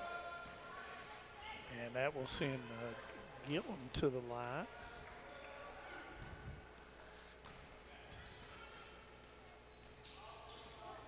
And I guess this will be for 2 or 1 in the bonus. There's no such thing in summer play. Well, it's for 2. I'm going to tell you same right as now. regular. So, what was your take on that change, Manus? I don't like that change, but I guess we'll continue to do it after a while. But as soon as he's 19.5, we're not going to take a break, and we're going to go straight on out of here. So once again, thanks to the Hometown 24 crew. Aiden has not taken a charge one down there on that end, I don't think. So as soon as we're done here, we're going to go on out of here. I've got to head to Richmond, Kentucky, and it's been nice, Jim. Oh, it's good, always good getting to see you again, Manus. Yeah. And, you know, maybe we can get together and do a little fishing before summer's Well, over. that sounds like a winter to me. I was waiting on the river to clear, but that may It's be not around gonna happen. September. You know, I might try to catch some catfish or something. Yeah. But fishing's always a good thing. It is. It's a nice, refreshing, stress-free day. Yes. Unless you're on a boat. Then there's always some stress. And by the way, Jim still has pontoon for sale. Oh, that's right. So we can't actually say that, but he has a pontoon for sale. But anyway, and Alex Gillum gets his own rebound. They got a foul quickly, and there's the foul with 13.6. There's that old bugaboo. Didn't get the rebound. You foul people, you must get the rebound. Yep. You got to slide your foot right over the top of the person you're blocking out. And Con misses it. Yeah, big free throws, you know, if this were a actual game. And yeah. But once again, and Con misses the second one. This time there is a rebound.